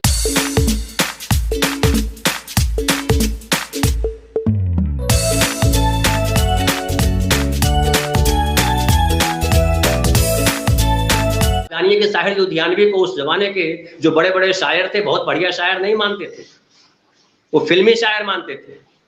फिल्म के लेखकों को फिल्मी लेखक कह करके आप खारिज कर देते हैं। तो आज हालांकि मैं मानता हूं कि सिनेमा का बहुत गहरा प्रभाव है समाज पे, क्योंकि एक ऐसा मीडियम है जिसमें ऑडियो विजुअल दोनों है, बहुत शानदार तरीके से, बहुत समय लेके, बहुत पैसे के साथ बनाया जाता है, जो नाटक के साथ ये सुविधा नहीं है।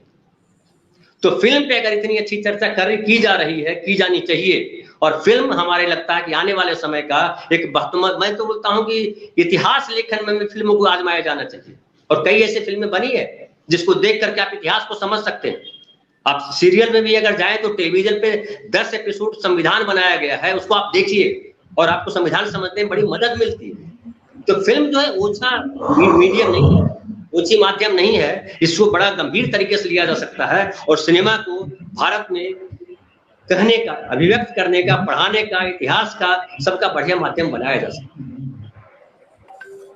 है। राजेश जी अपने को अनम्यूट कर लीजिए जरा। मैं अब राजेश जी से एक टिप्पणी कर लूंगा और हम लोग लगभग समापन की ओर ही हैं। एक दो सवाल मैं अभी रखूंगा राजेश जी के सामने और उसके बाद से थोड़ा बातचीत भी करेंगे। राजेश जी आप बताइए कि आप तो थिएटर से जुड़े हुए हैं और अगर आपको इस फिल्म का डायरेक्शन देने की दिया जाता तो आप क्या करते हैं? बिल्कुल सही कहा, सही कहा। इसके साथ ही अगल बगल की बातें मैं भी कुछ रख लेता हूँ। देखिए, ये जो दौर है, जिस दौर में ये फिल्म बनी है ना, ये दौर वो हिटलर के समय में भी था। इस तरह चर्चा भी बातें आ भी रही हैं। जो फांसीवाद को जो दौर था, उस फांसीवाद के दौर में उसके बाद में आप देखिएगा कि कई फिल्में बड़ी बहुत अच्छी फिल्में बनी हैं। लाइफ इज ब्यूटीफुल, द पियोनिस्ट, और भी कई इस तरह की, कम से कम एक दर्जन। आपको स्पिलबर्ग ने भी जो है लिस्ट बनाया है। तो ऐसी एक दर्जन फिल्में हैं। उन फिल्मों को अगर आप देखें तो कहीं से वो फिल्म जो है उसको कहानी हो या उसका ट्रीटमेंट हो, ट्रीटमेंट मतलब कह रहा हूं कि मैं कैमरा का ट्रीटमेंट, कैमरा किधर घूम रहा है, कैमरा क्या दिखाना चाह रहा है, क्या साउंड इफेक्ट कर रहे हैं लोग उस वक्त के फिल्मों में, क्या म्यूजिक दे रहे हैं, क्या इमेजेस ला रहे हैं, कौन सा कलर दे रहे हैं, वो कलर कहीं भी आपको एक खास संप्रदाय की तरफ नहीं ले जाता था। पूरा अगर मानवीयता को लाया है उन सब सारे फिल्मों में, लाइफ इज ब्यूटीफुल या और दूसरे पियोनिस्ट वगैरह में, या सैफरन जो वाली जो फिल्म है, पतलून वाला जो है, वो ये पूरे वो जो फांसीवादी जो क्या कहते हैं पूरा सिस्टम है, उस पे अटैक करने की वो कोशिश कर रहा है वो, है ना।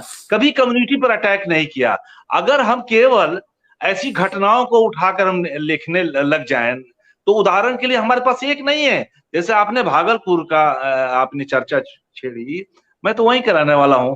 तो वहां पर ये दृश्य कैसा रहेगा कि सैकड़ों मुसलमानों को मारकर खेत में डाल दिया गया। अगर किसी लॉन्ग शॉट पे आप डालें और लॉन्ग, और उसके बाद उसपे गोभी बो दिया गया। ये सारे इमेजेस किसी आज अच्छे फोटोग्राफर हो या डायरेक्टर हो और म्यूजिक जब वो अंदर से ले आएगा, तो बताएं इसके सामने कश्मीर फाइल भी कुछ नहीं रहेगा। जान लीजिए, अगर वो असर हम पैदा करने चाहें तो, या उपन्यास जो है कश्मीर पे लिखा हुआ, डू यू नो कुनोन पोरोसोवा, ये इंग्लिश में एक पत्रकारिता पर पुस्तक है, जहां पर 15 दिन तक या 1 महीने तक इंडियन आर्मी ने पूरे गांव को घेर लिया था, कश्मीरी गांव को, इसी के रिएक्शन में जो कश्मीरी पंडितों का पलायन हुआ था कुछ ही वर्षों के बाद, 2 या 3 वर्षों के बाद। और उसके बाद कई हफ्तों तक वहां की महिलाओं के साथ वहां बलात्कार किए गए विभत्स ढंग से। पुरुष गायब हो गए वहां से। इसलिए अर्ध विधवा जो शब्द आ रहा है, जो हमारे यहाँ पर अभी शब्द ज्यादा प्रचलन में इधर तो नहीं है, लेकिन यही वहीं से शब्द आया है, अर्ध विधवा। अर्थात वो उनको पेपर पर उनको नहीं मालूम है या दिया नहीं गया कि पति उनके कहाँ गए हैं। पति को उठा लिया गया अचानक, कश्मीर में आते हैं उठा ले जाते हैं, और उठा ले जाने के बाद वो गायब हैं। तो ऑन पेपर वो औरतें विधवा भी नहीं।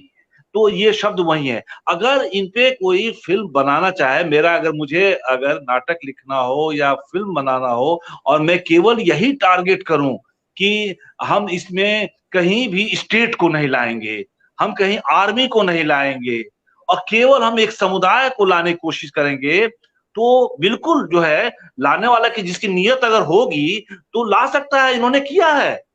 ये सवाल ब्रेख्ट के सामने भी आया था। समझ लिए, उस वक्त ब्रेख्ट जिस दौर से गुजरे थे, जर्मन छोड़कर जाना पड़ा उन्हें, और कई आपको अमेरिका, फ्रांस और कई यूरोपियन देशों से होते हुए अंत में वो फिर ब्रेस्ट वहां गए। तो जो उन्होंने युद्ध की विभीषिका देखी, चाहे मदर करेज एंड चिल्ड्रन, और आप क्या कहते हैं, उन्होंने दूसरे ड्रामे और भी गुड वीमेन ऑफ सेस्टुआन और मदर, ऐसे बहुत सारे नाटक, गैलीलियो। तो उन्हें लगा कि हम फांसीवाद को, है ना, चाहे धार्मिक फांसीवाद हो चाहे पॉलिटिकली जो है, राष्ट्रवाद का जिस तरह उफान लोगों के अंदर है, जिस तरह उन्होंने इन्फॉर्मर वगैरह जो नाटक लिखे हैं, तो आखिर इन चीजों को कैसे दिखाएं।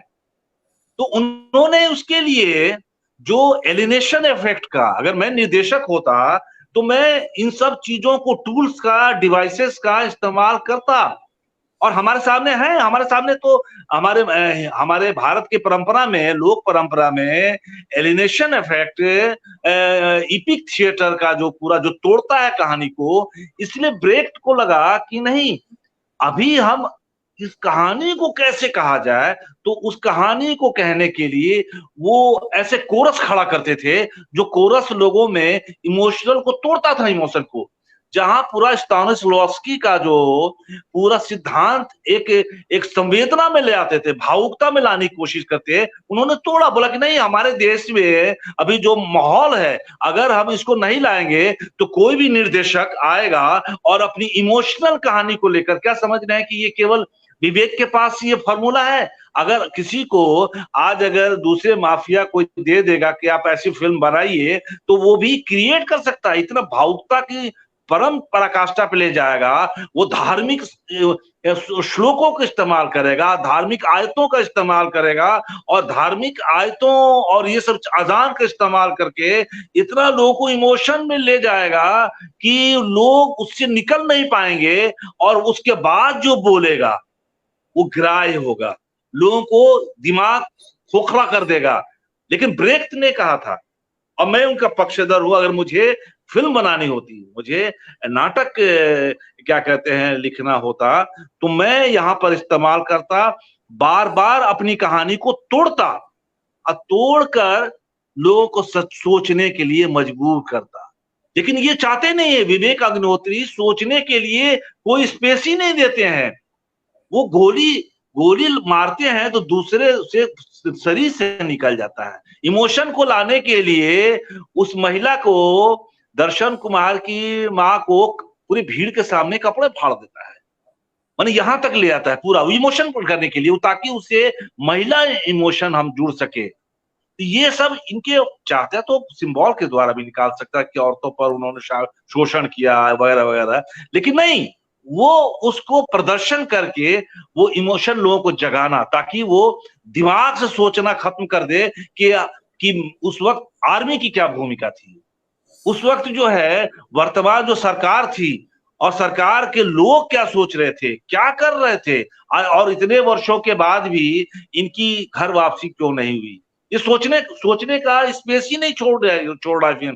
कोई दर्शक जो बाहर जो निकल रहे हैं वो केवल उसके डिप्रेशन में जो खोए हुए हैं, और कोई ये कह रहा है कि ये फिल्म अगर 2 महीना पहले होती तो ये 400 सीट लाते, और लेकिन 400 सीट क्या, अभी आने वाले दिनों में जहां जहां चुनाव है, ये पूरा वो एक जमीन तैयार कर रहा है।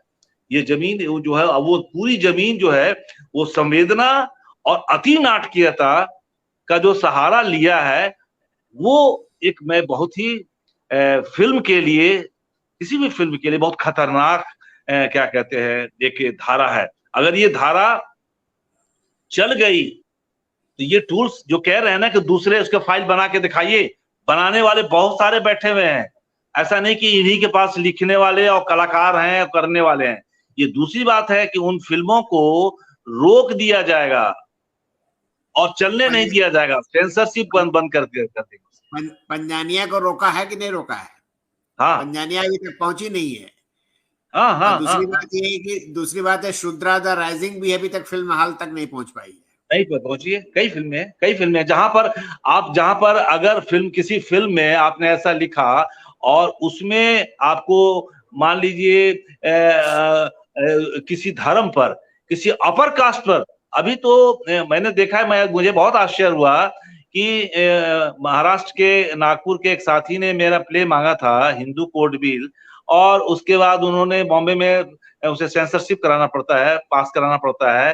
तो उसमें जबकि हिंदू कोड बिल मुख्य रूप से स्त्री के अधिकारों पर अंबेडकर के जो उन्होंने तैयार किए थे उसी पर है। मैंने शब्द भी वो लगभग उन्हीं के लिए हैं, लेकिन जब वो शब्द जब आए तो बहुत सारे ऐसे शब्दों पर आरोप लगाया, रोक दिया, बोला 20-22 शब्द जो हैं उन्होंने बैन कर दिया।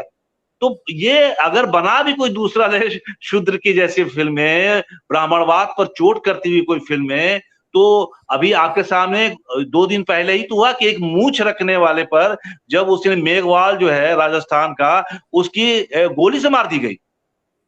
ये सारा चीज तो वही है। अभी टारगेट कर रहे हैं एक अल्पसंख्यक को।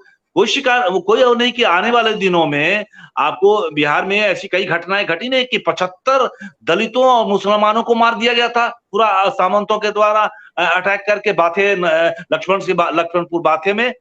ये बहुत बड़ी घटना थी कि एक दिन में 75 लोगों को, और न्यायालय में ये परिणाम आया कि कोई किसी को सजा नहीं मिली। ये सब घटनाएं तो हैं। और कोई फिल्मकार ऐसा बनाना चाहे, लिखना चाहे, तो क्या समझ रहे हैं कि उतने पावरफुल ढंग से विवेक जैसा ला सकते हैं, कोई दूसरा फिल्मकार नहीं ला सकता है। लेकिन हम नहीं लाएंगे ना। हम तो अगर लाते भी हैं तो हम लाएंगे तो उसका हमारा टारगेट कुछ दूसरा होगा। ये टारगेट एक समाज को बनाते हैं, एक संप्रदाय को बनाते हैं। आप पिछले दिनों आप देखिएगा ये फिल्में जय भीम और ये तमाम ये सब फिल्में जब आई तो लोगों का रिएक्शन सुनिए हॉल में, क्या बोल रहे हैं लोग। हॉल से बाहर निकलने वालों का जो है, मैंने काला फिल्म को देखा और क्या कहते हैं, जब मैंने कई लोगों से चर्चा फेंड्री की थी और या कर्णन की या बहुत सारे जो साउथ की जो है फिल्मों पे, तो उन लोगों की कोई अच्छी प्रतिक्रिया नहीं थी। जान लीजिए जो अभी बहुत तारीफ कर रहे हैं, रो रहे हैं, उन्होंने कहा कि ये लोग फिल्म बर्बाद कर रहे हैं, फिल्म में भी वही चीजें ला रहे हैं, फिल्म में भी ये कहां से ये सब बकवास की चीजें ला रहे हैं, फिल्म में लोगों को स्पॉइल कर देंगे। कहाँ है सिनेमा में क्या क्या नाटक में ये सब जात पात धर्म ये सब जानबूझ के लाया जा रहा है। ये सब सवाल खड़ा कर देंगे आप अगर आप लाएंगे। राजेश जी, मैंने एक टिप्पणी की थी कि शूद्रा द राइजिंग क्यों पिक्चर हाल तक नहीं पहुंची, इसी सिलसिले में जब हम स्टेटस डाल रहे थे तो हाँ ये देखिए वो एक मोहतरमा मेरे ऊपर मतलब चढ़ गई एक तरह से राशन पानी लेकर के, बोली कि आप एक सोच के खिलाफ जो है आप दूसरी सोच को आरोपित कर रहे हैं। तो मैंने उनसे पूछा कि सोच आपकी क्या है, ये बताइए, स्पष्ट करिए, तो हम बताएं कि हमारी सोच क्या है। बहरहाल राजेश जी, आपकी बात हो गई पूरी? हाँ हो गई लगभग। मैं यहाँ पर एक चीज ये भी कहना चाहूंगा। देखिए, फिल्मकार जब फिल्म बनाता है और खास करके जब वो कहता है कि हमने तथ्यों पर आधारित बनाया है, तो तथ्यों के साथ छेड़खानी नहीं करनी चाहिए। सच ये है कि वहां पर उस दौरान 89 में कश्मीरी मुस्लिम भी मारे गए, और मेरे पास तो नोटेड है कि सबसे पहला व्यक्ति जो मारा गया वो कश्मीरी मुस्लिम ही था पहले, और उसको इसलिए मारा कि वो हलवाई की दुकान थी और उसको ये मार देना चाहते थे, कि मार देना इसलिए चाहते थे कि वहां से मिठाइयां खरीदी जा रही थी। दूसरी बात यह है कि उन सारी चीजों को समेटना चाहिए। दूसरी बात जो मैं कहना चाहता हूं कि भाई ये बड़ा ताज्जुब की बात है, अगर आपको सिंपैथी है, और मैं तो कहता हूं कि पूरे हिंदुस्तान के लोगों को अगर सिंपैथी है कश्मीरी पंडितों के साथ, इंक्लूडिंग अनुपम खेर, इंक्लूडिंग विवेक अग्निहोत्री, तो ये लोग मिल करके, और जब इनकी इतनी पहुंच है, तो ये बात क्यों नहीं कहते कि भाई कश्मीर में पंडितों का पुनर्वास किया जाए? नहीं कर सकते। देखिए, भिवंडी में जब दंगा हुआ बॉम्बे भिवंडी में, तो वहां से बहुत ज्यादा पलायन हुआ। अब संख्या तो मुझे ठीक से याद नहीं है, लेकिन उस समय भी मेरे ख्याल से 1000-1500 लोगों का पलायन हुआ था, और सरकार ने उनको कोई राहत नहीं प्रदान किया, क्योंकि वो मजदूर थे। आप वो छोड़िए, कोरोना में जो लोग पैदल गए उनको क्या मुहैया कराया गया? आज अगर देखा जाए तो फैक्ट ये है, मैं तो चूंकि जानता हूं, मेरे कुछ मित्र भी ऐसे हैं जो बड़े आराम की जिंदगी गुजार रहे हैं। They are not refugee, they are living like king in their whatever the assets they have got from the government. तो सवाल यहां पर यह है कि आपको पुनर्वास की भी तो कोशिश करनी चाहिए। बहरहाल, अब रवि जी बस 2-2 मिनट का है, आप ही से शुरू किया था, और अभी 2-2 मिनट और लोगों से वक्तव्य, आखिरी कंक्लूडिंग वक्तव्य। फिल्म का चल जाना या फिल्म का 100 करोड़ के क्लब में शामिल हो जाना, या फिल्म का कई भाषाओं में डबिंग होकर के रिलीज कर दिया जाना, क्या फिल्म की सार्थकता का पैमाना हो सकता है?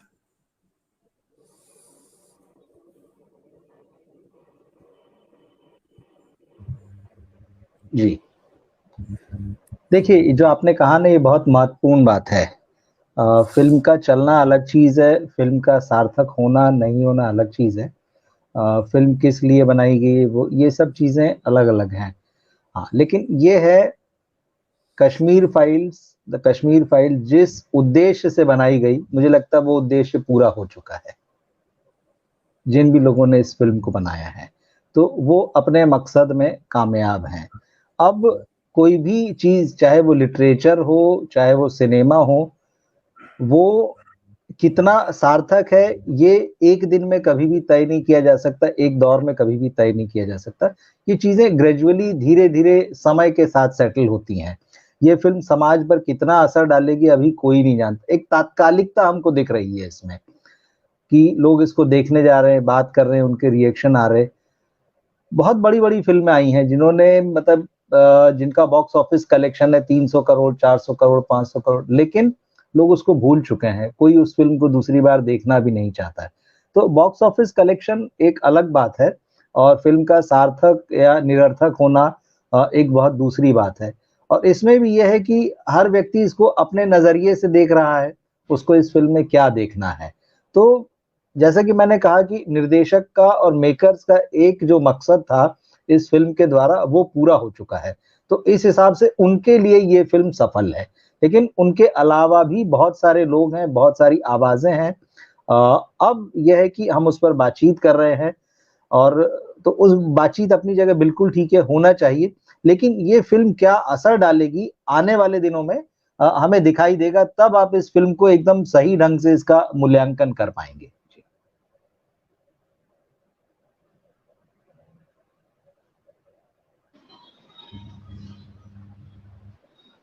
अनम्यूट कीजिए अपने आप को अरविंद जी। हाँ हाँ, धनंजय जी, मैं आपसे ये जानना चाहता हूँ कि एक तो ये मकसद हो गया, रवि जी ने बहुत अच्छी बात कही कि उनका जो मोटिव था वो पूरा हो चुका है,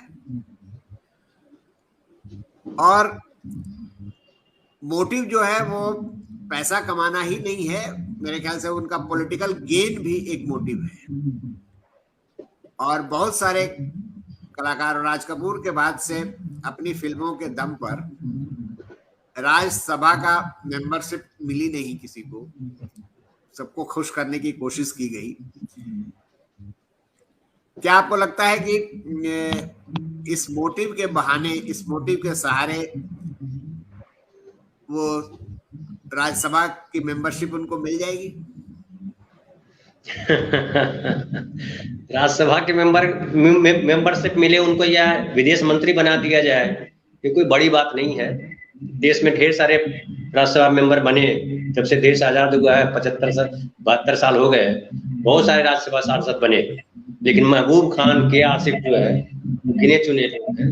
वो सांसदों को याद नहीं रखते हैं, लेकिन महबूब खान को लोग आकर याद रखे हुए हैं, उन्होंने मदर इंडिया जैसी फिल्म बनाई है ना। तो ये, और जो मोटिव की बात है, तो भाई हर कोई मोटिव लेके काम करता है, लेकिन मोटिव जो है, एक आतंकवादी भी एक मोटिव लेके काम कर रहा था। जो 90 में घटनाएं हुई, आतंकवादियों का मोटिव था, उसको लग रहा था कि हमको कश्मीर मिलेगा। तो मोटिव जो है आपका बृहत्तर समाज की बेहतरी के लिए है, या मोटिव आपका अपने सुख पाने के लिए पूरे समाज को बर्बाद करने का है, ये देखना जरूरी होता है। और अगर मोटिव आपका अगर अपना भला बाकियों का बुरा है, तो भविष्य में भी बहुत बुरा होगा आपके लिए भी, जो ये मोटिव लेके चल रहे हैं। राजेश जी, अनम्यूट करिए अपने आप को, आप बहुत जल्दी म्यूट कर दे रहे हैं अपने आप को। अच्छा अच्छा, नहीं हमने कहा कि जब मेरी बारी आए तो मैं कर लूंगा। हाँ, नहीं हमारा देखिए भले भले, हाँ एक मेरा सवाल आखिरी आपसे, इस देश में एक से एक निर्देशक हैं और सक्षम हैं, अभी भी एक्टिव भी हैं। उन्होंने इस कश्मीर फाइल जैसी फिल्म बनाने के लिए क्यों नहीं सोचा? और एक कमजोर निर्देशक ने ही फिल्म बनाई और वो पैसे बटोर रहा है। मैं कमजोर इसलिए कहूंगा कि डायरेक्शन के बहुत सारे झोल हैं इसमें। अगर कायदे से लंबा समय होता तो हम लोग भी बात कर सकते, मैं भी कुछ बातें कर सकता था। तो ये बताइए कि उन लोगों के क्या क्या बरक्स या सामने जो है वो विवेक अग्निहोत्री को खड़ा करने की कोशिश की जा रही है? देखिए, ऐसा नहीं कि ये पहली बार ऐसी फिल्म बन रही है कश्मीर के मुद्दे पर, ऐसा नहीं है। इसके पहले जो ये फिल्में बनी है लगभग 1 दर्जन ऐसी कश्मीर के मुद्दे पर, और उन्होंने बहुत अच्छे ढंग से हस्तक्षेप भी किया। अगर आप देखें तो मिशन कश्मीर भी थी, यहाँ शिकारा भी आई है। शिकारा जो है बहुत अच्छी फिल्म थी, 2 साल पहले। ये और भी कई फिल्में हैं, इसमें कोई शक नहीं। मणिरत्नम की एक जो फिल्म थी, रोजा, वो भी बहुत अच्छे ढंग से पूरे वहां के कश्मीर के आतंकवादियों को और पुलिस के चीजों को लाने की कोशिश की है। लेकिन उनकी नीयत ये नहीं थी, है ना, कि हम जो है पूरा किसी समुदाय को खड़ा कर देना। देखिए, राज्यसभा में जाना ना जाना ये जा भी सकते हैं, लेकिन उसका असर तो दिख रहा है। अभी इनको बड़ी अच्छी सिक्योरिटी मिली है, उनको मुहैया सरकार के द्वारा की गई। हाँ, वाइस सिक्योरिटी मिली है, तो शुरुआत तो हो ही गई। जैसे कंगना रावत को बहुत सारी security, Z security, vice security मिली उनको जो है, उसी तरह इनको भी तो मिलना शुरू हो गया है इनको जो है। और आने वाले दिनों में कोई शक नहीं कि ये ऐसी उनको सुविधाएं मिली जाएंगी, पुरस्कार तो उनको पद्मश्री। ये फिल्में जैसा सुनने में आ रहा है कि ऑस्कर के लिए भी जाने वाली है इस बार के पैनल में। कैंपेन चलाया जा रहा है। हाँ, कैंपेन चलाया जा रहा है। तो ये फिल्म को वहां के लिए भेज देंगे, जबकि निहायत ही कमजोर है, इसमें कोई शक ही नहीं है। और ये एक संयोग है, बताएं, ये फिल्म जो है एक समय का, जैसा रवि जी ने बताया कि समय का ऐसा समय, पॉलिटिक्स, ये जो पूरा जो संयोग रहा, आप ताशकंद वाला क्यों नहीं चलाती? ये जिस तरह से उसमें भी बहुत लाउडनेस है, मैंने देखी नहीं, लेकिन ट्रेलर से देखने से लगा कि उन्होंने कांग्रेस पर बहुत अटैक किया था, लेकिन वो फिल्म नहीं चली। या और भी दूसरे बनाए उन्होंने इसी क्रम में, जो 2-3 फिल्में बनाई, क्योंकि इसमें एक ऐसे समुदाय को खड़ा कर दिया गया, उस पर टारगेट किया गया, तो वो बड़ा आसान था।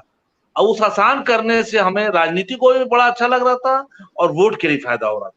और ये समझिए कि इस निर्देशक की, मैंने कहा ना कि ये जरूरी नहीं कि यहीं तक रुकेगा, इसमें आप देखिएगा इस ट्रेंड पर कई फिल्में आने की संभावना है मुझे, क्योंकि लोगों ने समझ लिया कि इस मुद्दे पर फिल्म बनाई जा सकती है। भेड़ चाल तो है बॉम्बे में, उन्होंने किसी भी राइटर से कहेंगे कि आप इस चीज को टारगेट करिए और इसी पे करिए, तो हम लोग को गवर्नमेंट के द्वारा भी सहयोग मिल जाएगा। उत्तर प्रदेश ने भी कहा है कि उत्तर प्रदेश में शूट करेंगे तो आपको क्या कहते हैं 3-4 करोड़ के मिलेगा। उसी तरह से आपको और प्रदेशों में भी इस तरह के प्रलोभन तो दिए ही जा रहे हैं। उत्तर प्रदेश में तो पास हो गया है फिल्म बंधु के द्वारा, हाँ, झारखंड में भी हो गया है। तो ये इशारा तो इस तरह का हो रहा है लोगों को। तो आने वाले दिनों में ये लोग कोशिश करेंगे, लेकिन ऐसी फिल्में बहुत दिनों तक याद नहीं किए जाएंगी। ये जिस तरह की फिल्में अभी भी हम रोजा याद करते हैं, और रोजा को किस तरह से अंत में जो उस नायक को पुल पर, पंकज कपूर जो आतंकवादी है, कुछ होगा उनका कंट्रडिक्शंस, वो छोड़ता है उसको जो है। यहाँ पर अगर ये विवेक होते तो नहीं, विवेक होते तो गोली से दौड़ते आते और दौड़ते अंत में जाते जाते पुल के अंत में एक लॉन्ग शॉट लेता और मारते गोली, और उसका खून दूसरे तरफ दीवार पर निकल के चलाता, इमोशनली बनाने की कोशिश करते। तो ये इस तरह का इनको बहुत फायदा मिला है, लेकिन ये तात्कालिक फायदा, आर्थिक बहुत हो सकता है जान लीजिए, लेकिन हो सकता है कि सपोर्ट भी बहुत सा मिले उन लोगों से जो पॉलिटिकली बहुत कमजोर हैं और फिल्म की चीजों को, कथ्य और रूप को नहीं समझ रहे हैं। जहां पर इस फिल्म में साउंड का इस्तेमाल देखा मैंने, एकदम जा रहा है, बोल रहा है और अचानक फायर उसकी आवाज होती है, और इतनी जोर से स्पीकर पे आवाज होती है हॉल में, और उसके बाद गोली निकलती है, खून निकलता है और धड़ाम से गिरता है, देखने वाले एकदम जो है सख्ते में हो जाता है। ये पूरा साउंड का इस्तेमाल किया गया है, जिसको एक साउंड के द्वारा लोगों को परेशान कर देना। अगर वो मार देता दूर से लॉन्ग शॉट पर तो कोई असर नहीं पड़ता, लेकिन उसके बोलते बोलते कुछ बोल रहा है और अचानक उसको एकदम क्लोज ले जाता है रिवॉल्वर, या अचानक मार देना। इस तरह कई जगह इस फिल्म में भी इस्तेमाल किए गए हैं कि लोगों को झटका देना, है ना, अचानक एकदम सीट से जो आगे है पीछे की तरफ आ जाते हैं। ये जानबूझकर इस साउंड का, कैमरे क्लोजअप का, ब्लड के बहते हुए खूनों का, जो चावल में खून भींग रहा है, ये पूरा इमोशन के साथ खेलने की कोशिश की गई है। ऐसा थोड़ा है पूरा जो है। हाँ, दूसरे श्याम बेनेगल की तरह लोग देखिएगा ना, अभी उनकी म्यूजियम रिलीज हो रही है, कहीं वो इन चीजों को क्या कहते हैं नहीं क्रिएट करने की कोशिश करेंगे। वो इनकी लड़ाई, उस लड़ाई को लाने की कोशिश करेंगे। वो कहीं ऐसा नहीं करेंगे कि गोली में से खून निकल रहा है, बोरी में से खून निकल रहा है, ड्रम में से खून निकल रहा है और उसको पूरा सन जा रहा है और सन कर उसको वहां से गेहूं को लेकर उसके मुंह खाने के लिए दिया जा रहा है।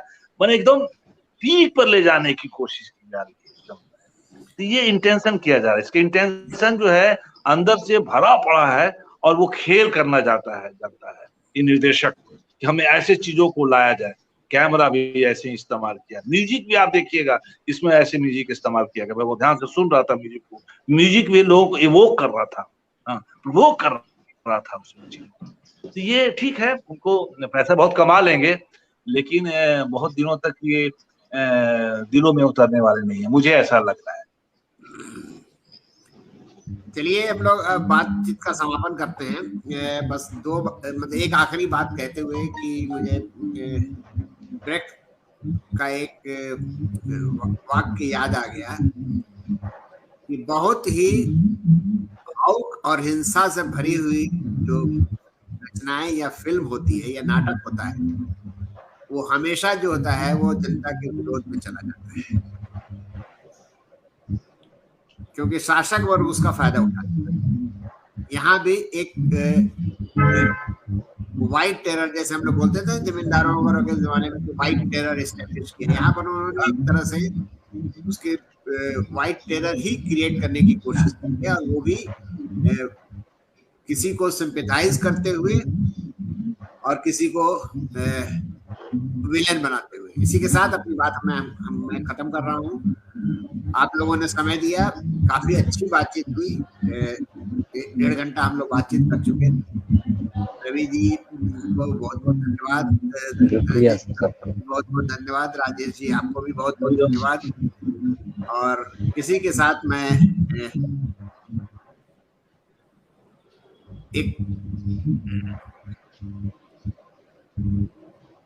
अपनी बात को मतलब अपने कार्यक्रम को यहाँ पर समाप्त कर रहा हूँ। आप लोगों से विदा लेता हूँ। धन्यवाद और नमस्कार।